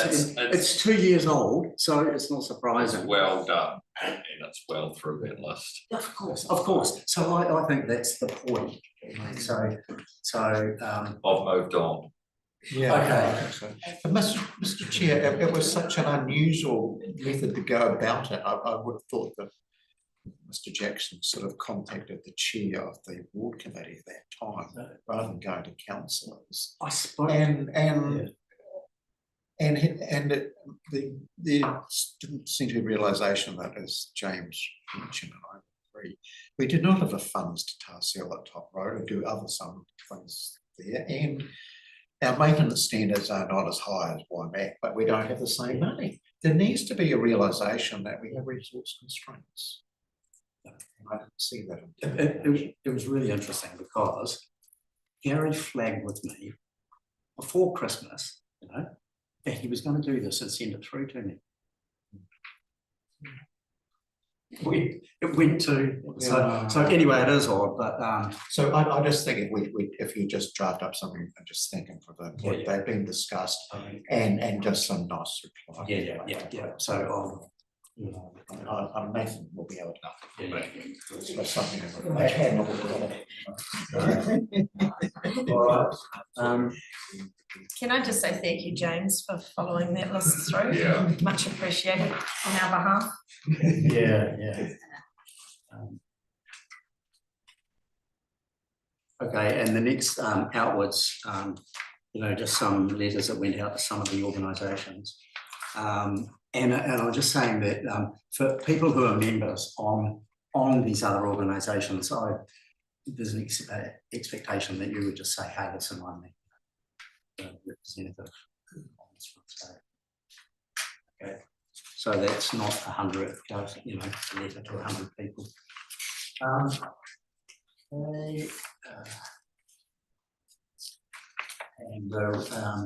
a letter to Julia and Alex with the minute extract. Everybody happy with that? Any comments? If I may, just from the governance advisor, it is hard sometimes to pull email train through, so I do my best without taking the meaning out of it. So sometimes they do come through jumbled. So would someone like to move that we accept the correspondence? I'm happy to move that we receive the information. All in favour, please say aye. Against, carried. Thank you. We'll move on to the action sheet, which we obviously didn't get to last time, so had to work through each of these. The Geophysical Observatory, you gave us an update last time. James, I spoke to Joe Hassel last night up before about where we are at. We're just, as I said just before, we're waiting on the Clark is just trying to working with Ad Graphics to try and get it all sorted. As you mentioned before. And Mr. Chair, I met, it's Karen Parker, is it? Yes. I met her on the site about a fortnight ago and chat to her too, so things are happening on the planting side there as well too. So. Okay. So it's getting quite close to being finalised. The Clark, the project. A few years work. That's a work in progress, but the seating's done. Yeah. And it's just a work in progress as working with the courts, because that's your car parking and stuff like that. So. All right. Thanks. Now, dog park. We'll just leave that there and update it for. You can update it off the minutes there. Fee reduction for Boys Brigade. Where is this at? Is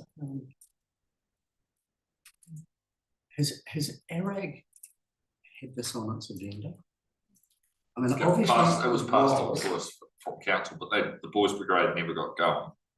As far as I'm aware, they didn't get going in the tin shed. There was a 6-month delay. I'm not even sure if they're going. They have been advertising recently in the paper for having a meeting on Sundays, haven't they? Yeah. Past. I don't actually know anything about it. Yeah, so but look at what they've got going now. So I mean, I guess I'd just sort of perhaps put 6 months on it and bring up view at 6 months. Yeah, we need to, establish whether this is still alive or not. If they've just got to go, Mr. Chair, we won't have the numbers. Mr. Chair, thank you. The Boys Brigade was set up under the auspice of Lola Love and Inspired Church. So this was probably maybe 12 months ago now. I'm probably hearing what James is saying. I'm not sure whether, you know, it progressed. So I would suggest maybe if you wanted to clarify the position, that perhaps a conversation with Lola. She may not be the absolute person, but she will be able to provide you with some direction as to whether the group is meeting, or, and then that might help you with some direction here. So I would say she would be probably a good contact. I know there was members, but Lola was, because she might have needed a open day or first day, and it was under her umbrella, but there's other leaders that came from that. So yeah, good thanks, mate. contact. So you can put an action point. I'll contact Lola just as part of that. Okay. Top terrace irrigation. Done. So done. We can delete that. Yeah. So, Mr. Chair, the Amity Beach campground, yes. sorry. Could we just perhaps bring up on that for April and review what's happened then in terms of the revenue on those honesty boxes, etc., and so forth, just to get a few months from on it. Paul said to me that the campground was actually completely full over Watini weekend, so that there has been an increased usage. Some would have read people using the system and put that on some, but it has increased. Yes. So are you happy to push that out to April? Yeah, I think we get 20 So April. request an update on the financials.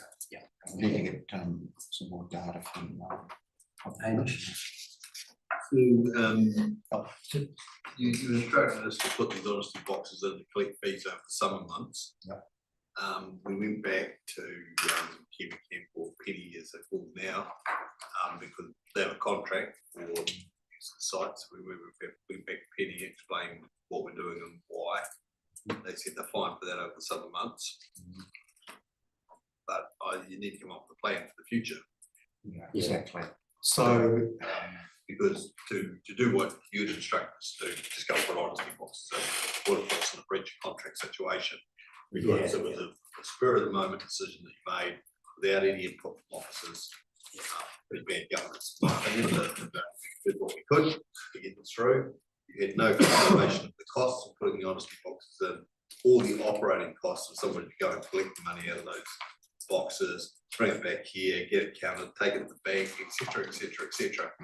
So it was a case, I think, of real shooting from the hip on the decision process without consideration of the proper facts.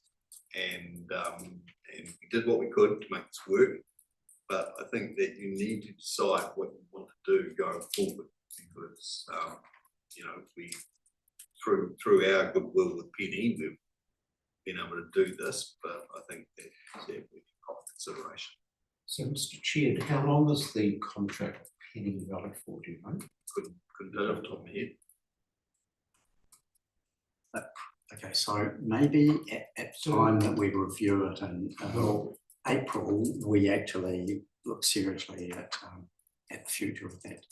And we need to, we will have a conversation there about trying to see if we can get somebody to collect that, check about that, right? So staff don't have to get the costume. But we hear what you say, Hamish, and actually thank you for it. Actually, could we record them or not? Because the staff really caught up, really got cracked straight away. Yes, it was. Really, so yeah, an acknowledgement to all staff involved in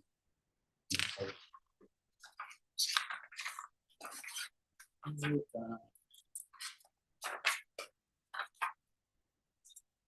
page, top of page 89, under the swimming pool electricity budget.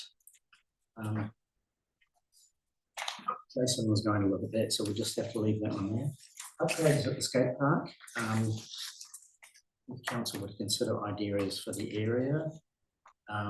We decided to keep this on the, or no, it was decided, yeah, we decided to keep this on the list. Is there any update on that? Has the youth council looked at that issue? Through the chair, I've not heard anything about this, so Okay. I'm not sure. Sorry, I don't recall that coming through the youth council as of yet. I'm not sure. So yeah, Yes. so maybe we should reactivate a request to the youth council to consider that, okay? Yep. Okay. Amberley Football Club new pitch location. It's really the maps that we saw from Simon. Yeah. Yeah. So that's the work in progress, isn't it? Yeah. Yeah. Okay. It's they're gonna re-level the whole site, that whole soccer side with mine. Okay. It's gonna be re-level before irrigation. On the search for contractors to carry that out. Thanks, James. Excuse me, Mr. Chair. And bollards and rope to block off the basketball court, and that was minuted. Oh, sorry, Pauline. Yes, sorry, could I just ask a question through the chair? Perhaps James may be able to answer. Just in regard to the plan that's changed and we received those. Is there agreement on those plans from AMP and fire and emergency? Yes. My pay fire and emergency, it doesn't affect. Okay, because it's a different location. Yeah, they're in the far Thank you. corner. Yeah, thank you. Okay, item 9 there, bollards and rope. That was determined that was off the table now. Yeah. Okay, so we can delete that one. Yeah. Men shed working group. So that has been established. Well, we have the ARAF representative Simon there, but Martha has some urgent family matters at the moment, so it's delaying it a little bit there. But, back with that. Okay, just probably about to get his views on what staff we need. We'll find out a lot closer just exactly what we're going to do. Okay, so keep that on there. Yeah. Oh, sorry, could someone? Okay. Keep that one there. Paton Court and Amberley. Yeah, we've got an updated letter requesting $2,080 from a contestable fund, I think. I have to lunch. Here we go. So, Mr. Chair, just Yeah. can I just outline that? I forwarded that because my understanding was when I received it that it had been sent through to the board prior to the deputation that we received at the December meeting. However, I certainly hadn't seen that, and so the deputy Jill felt that perhaps we may have been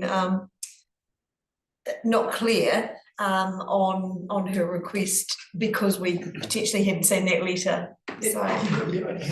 Yeah, Brett. Well, just through the chair, it'd be interesting to go back through the minutes because it's clearly stated that there was no cost and it wasn't going to be an application and it was all already funded. That is my understanding as well. So this is subsequent to that. Yes. Because they were looking at funding from a couple of sources, and one of those sources was conditional on it going ahead and getting the invoices. And that's roughly about the same amount as the amount that has been talked here. So, and actually we had feedback from some person sitting maybe not you, Alex, but who said that they were not looking for funding. So I think, Mr. Chair, the deputation material there, Jill Klops had put the request for the contestable funding in there, but during the meeting she more or less withdrew that contestable funding application. So we do actually need to get we have not had a formal report back from council staff on the Patong Court. We do need to get a report back in seeking our formal permission to it and giving us the precise location where it is. We don't have that. Well, I thought at the last one, we approved it subject to finally to. No, we did not. We gave approval in principle, I think. I mean, we did check back in the minutes, noting that there was to be a site inspection, which I think is set out before If I may read. February or something. Yeah. The Southwood Community Board supports a Patong Court on the upper terrace at the Amberley Domain, subject to final approval from Amberley Reserves Advisory Group.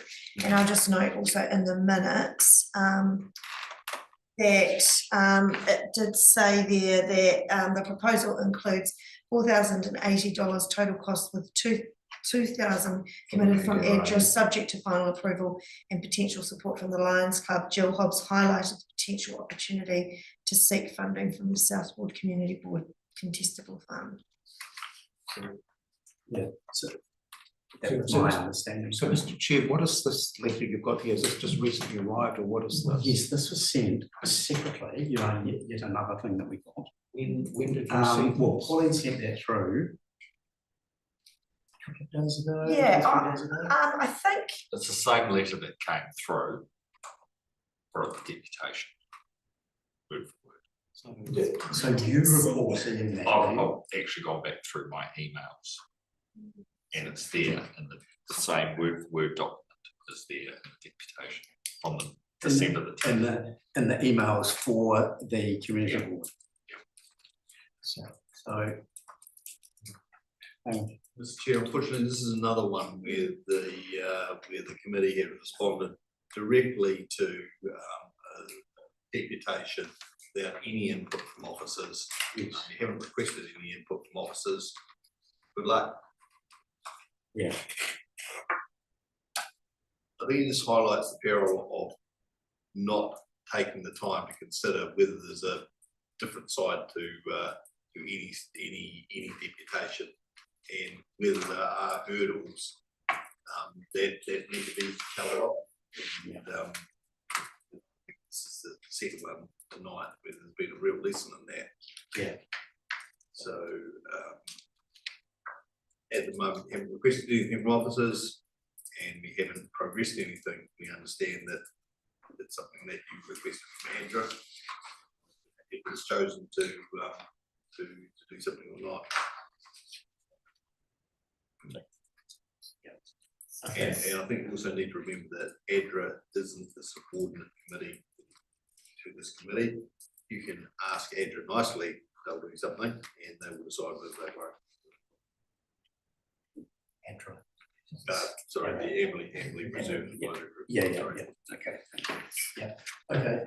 could I just clarify then the board's intent moving forward?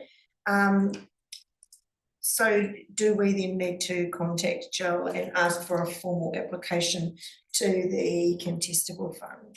I think that is appropriate. Perfect. So, Mr. Chair, there's an issue there that Jill is just an individual also, which does not mesh very well with the contestable fund applications. I mean, I would have much rather preferred that the Amberley District Residents Association, who's putting in $2,000 there, had put the application forward, and they could then be the fund holder for it, the total cost of it. So there's an issue around there. There's the issue of the fact that we don't actually have a formal council report. We do need, for the record, have to have that on file and exactly where this, because we've asked and Reserves Advisory Group for their recommendations on it. We'll get that back, but we do need to have on record where exactly this thing is going to be looking at, because we don't have that. So what Pauline suggested is, we need to reconnect and get an update. She's already talked about another funding source that is, subject to getting going, and that might change the whole conversation around the table. But Mr. Chair, I'll be at the, Hamish will as well, be at the Amberley District Residents Association meeting on Monday night, And we can just discuss that with things at the same time as well. But in terms of the flow through of money. Okay, that's it. I think that's much tighter, so we can get that tidied up. In terms of the funding for it, but yes, I mean, I have to agree with Hamish.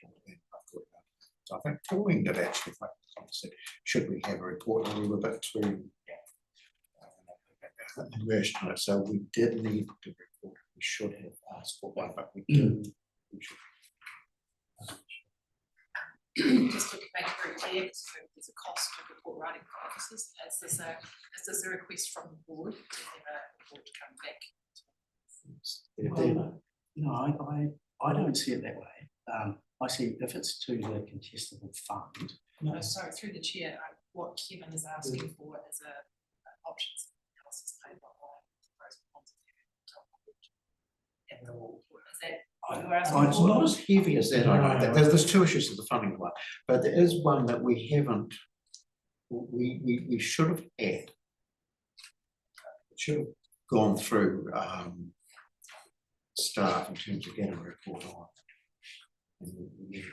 So we got out of sync on this whole thing, and it's tended to lean too heavily, I think, at the contestable funding.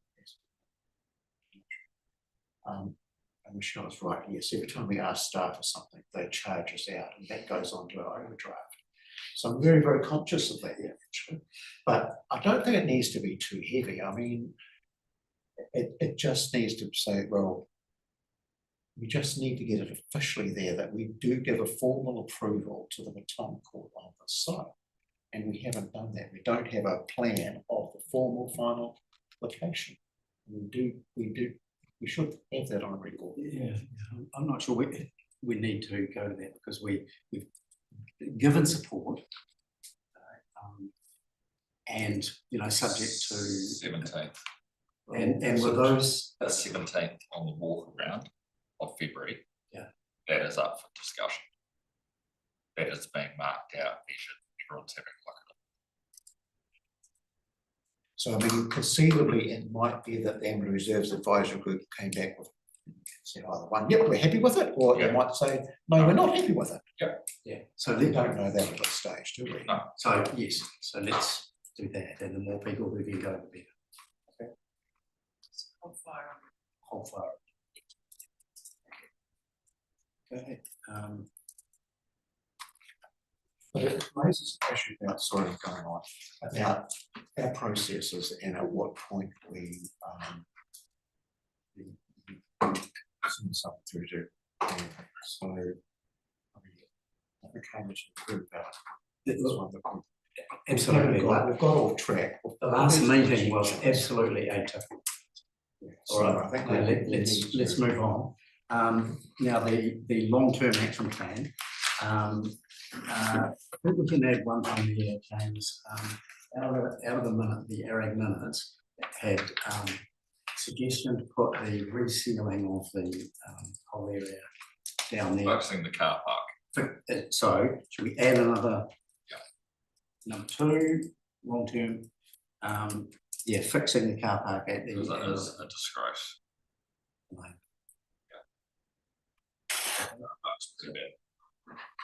Yeah, so we will, we're getting, a few months away. I think we start the process later in the year. We're underway, but we will be coming back to both ARAG and board. Yeah. Just firming up what the projects are for the long-term plan. So you'll get a list of what's in the current long-term plan and an opportunity to say these are the other things that we want to put into the long-term plan.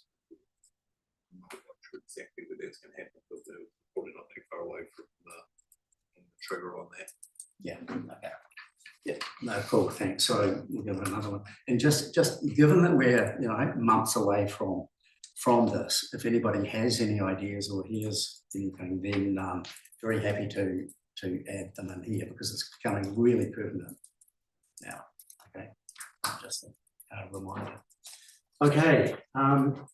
So that's the action sheet. Council update. That was read.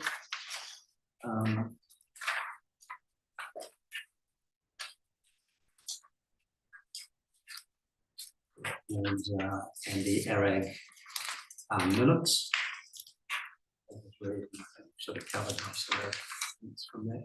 Unless you've got anything else to say there, and or Annika.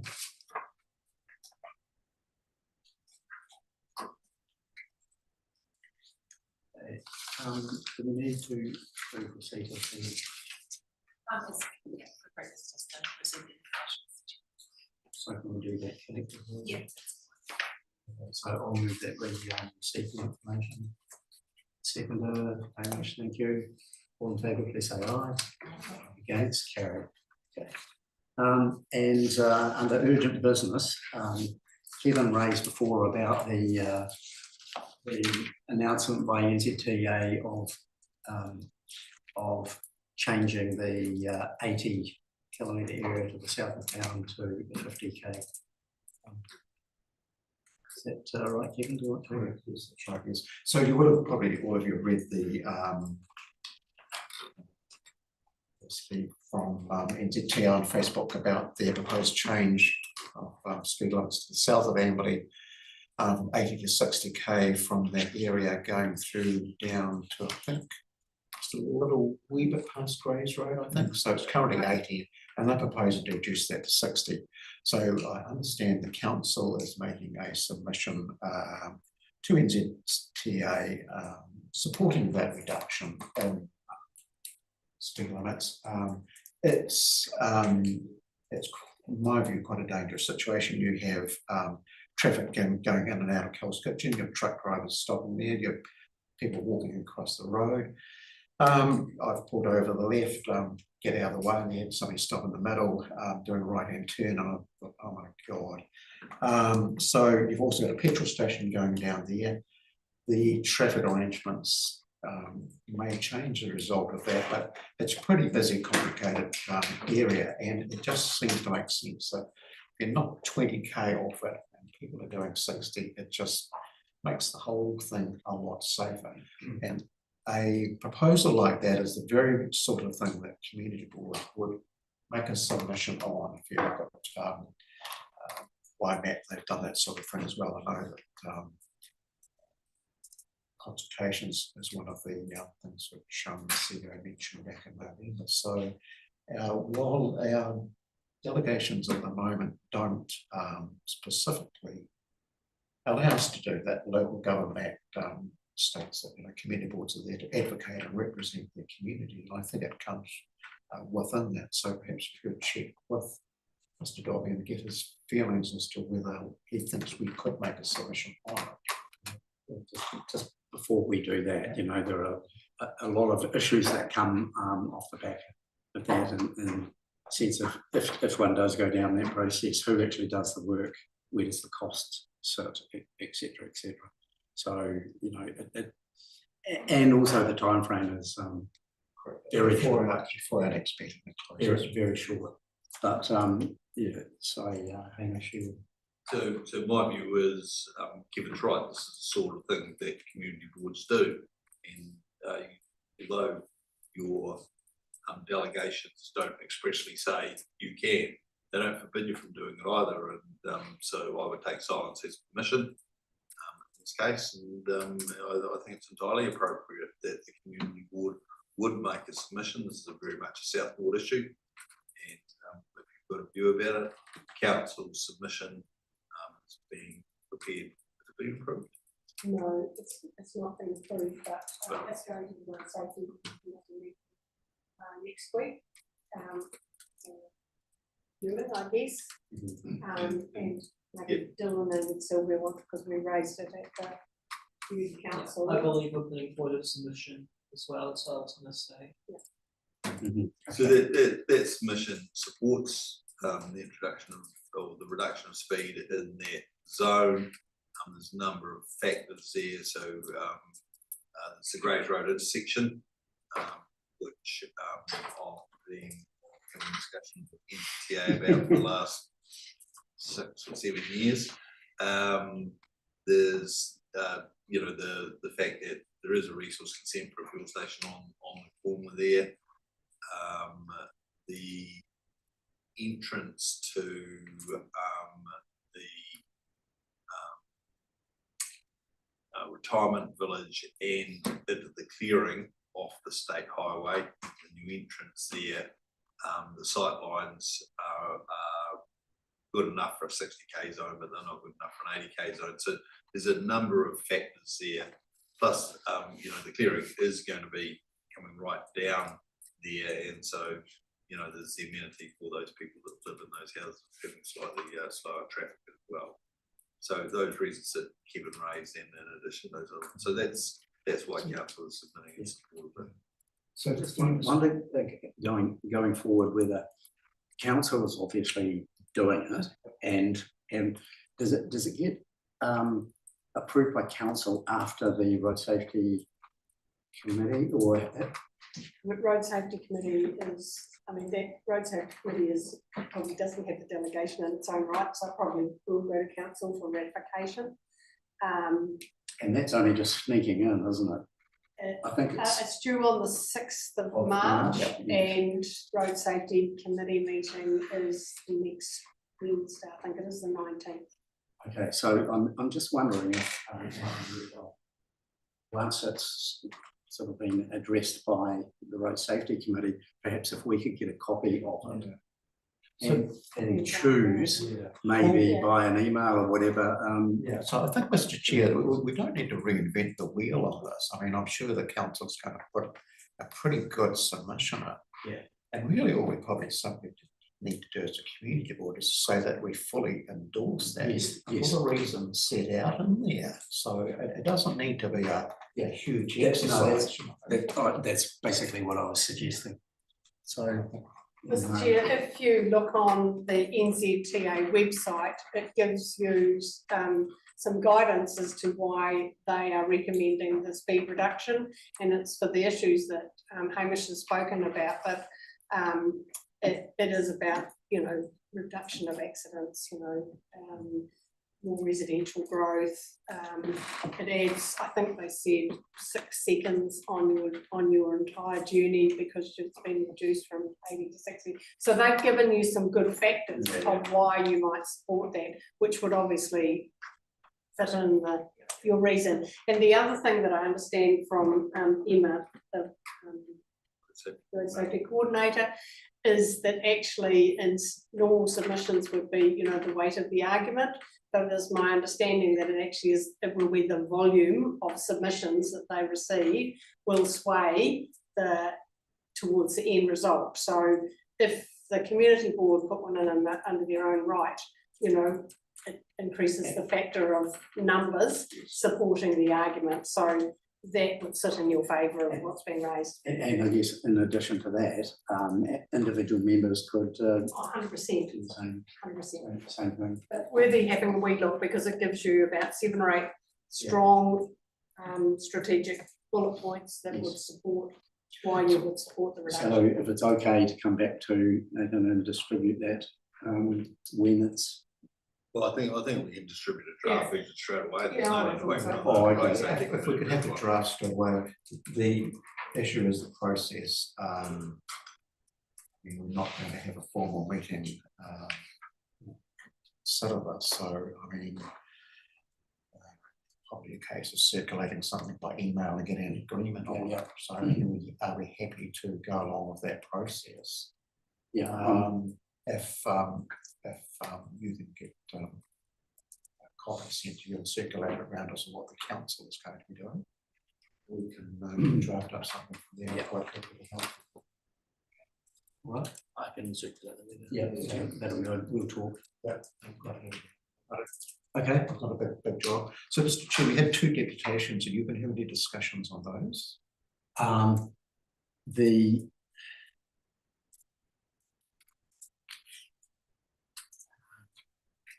Well, with respect to the reserves advisory group, the next stage is to go to the 2, the walk around in River. Well, their deputation was about the withdrawal of secretarial services. They have mentioned the 2 visits, etc., and so forth, but their deputation was asking us to reconsider the withdrawal of secretarial services. So, that's the issue. procedurally. So through the chair, procedurally, you cannot make the decision right here and now. It would have to be a notice of motion, and that would have to be something put forward by a board member, not something put forward by officers. And it will require a third of the board to sign it, and so, and that would need to come to the CE via email or letter, at least 5 working days before the meeting. It's standing order 21714, I think, from memory. Probably. That's right, yeah. So I think, Mr. Chair, to wrap that one up, I suggest that we formally note the deputation from the Amberley Reserves Advisory Group, and note that a notice of motion will be submitted to the next meeting of the board on the 11th of March, complying with standing orders to reconsider the decision signed by 3 members, which is the third of the judge required. So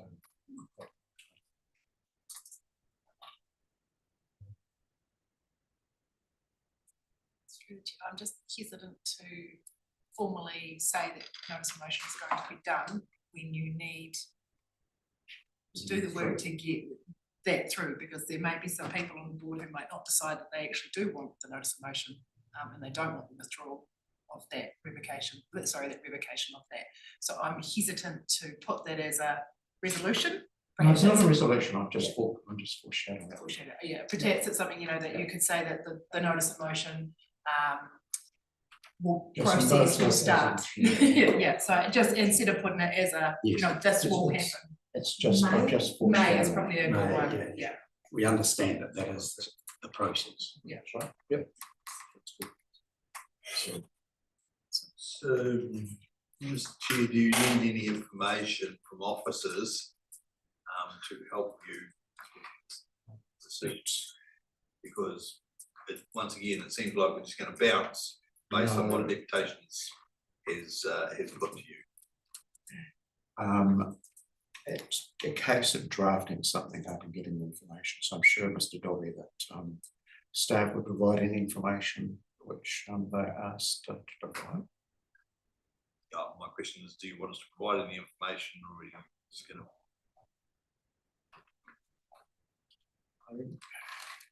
So notice of motion is really just that. I mean, it's internal to the board and its members.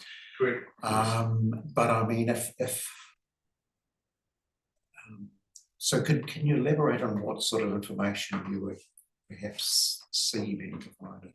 I thought you might understand what the costs might be. We do have information previously provided on the report on costs. Okay. So we know that. But is that the full set of costs? So is that the full set of costs? Well, we can clarify that, but I mean, I would have thought that the report being peer reviewed wasn't back on what Hamish is saying. Do we need further information before we can actually pass down that track? Well, the person who drafts the notice of motion will be responsible for including in that notice of motion enough information to allow the board to make a decision. So come to gather that information and to talk to staff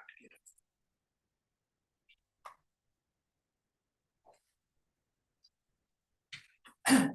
So that through the chair, that report was one I wrote.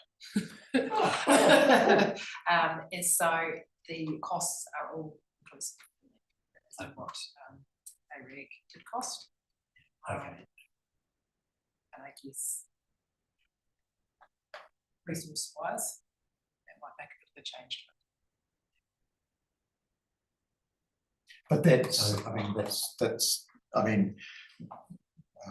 Michelle pointed out that we had the deputation who were seeking us to reverse our decision. If we do something about it, then either it has to be by notice of motion or a report from the CEO, full report from the chair. Those are the only three avenues in which you can reverse and reconsider a previous resolution. So just giving notice that to be completely transparent. Yeah.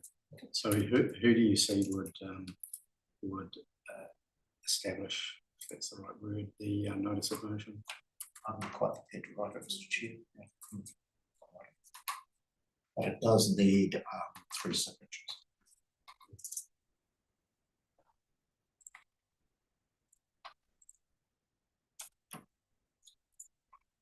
Sorry. Oh, that's fine. Yeah, cool. Okay. And did you feel that anything more needed to be in relating to the Trails Trust? I don't think so. I think if we just received that, I mean, what Alex was saying is that he really does want to try and get this development contribution money spent. So we've got 160 grand in the budget this year, but I don't see anything happening on it. I'm not quite sure what the projects are. We're getting no information on it. So what's happening on it? So it's really and that's a question I put back. So we need to get that, but there still will be money left over from that. So we do need to try and work with the Hauraki Trails Trust on that issue. Yeah. Okay, right. Thank you, everybody. We'll bring the meeting to a close. And thank you very much for your input.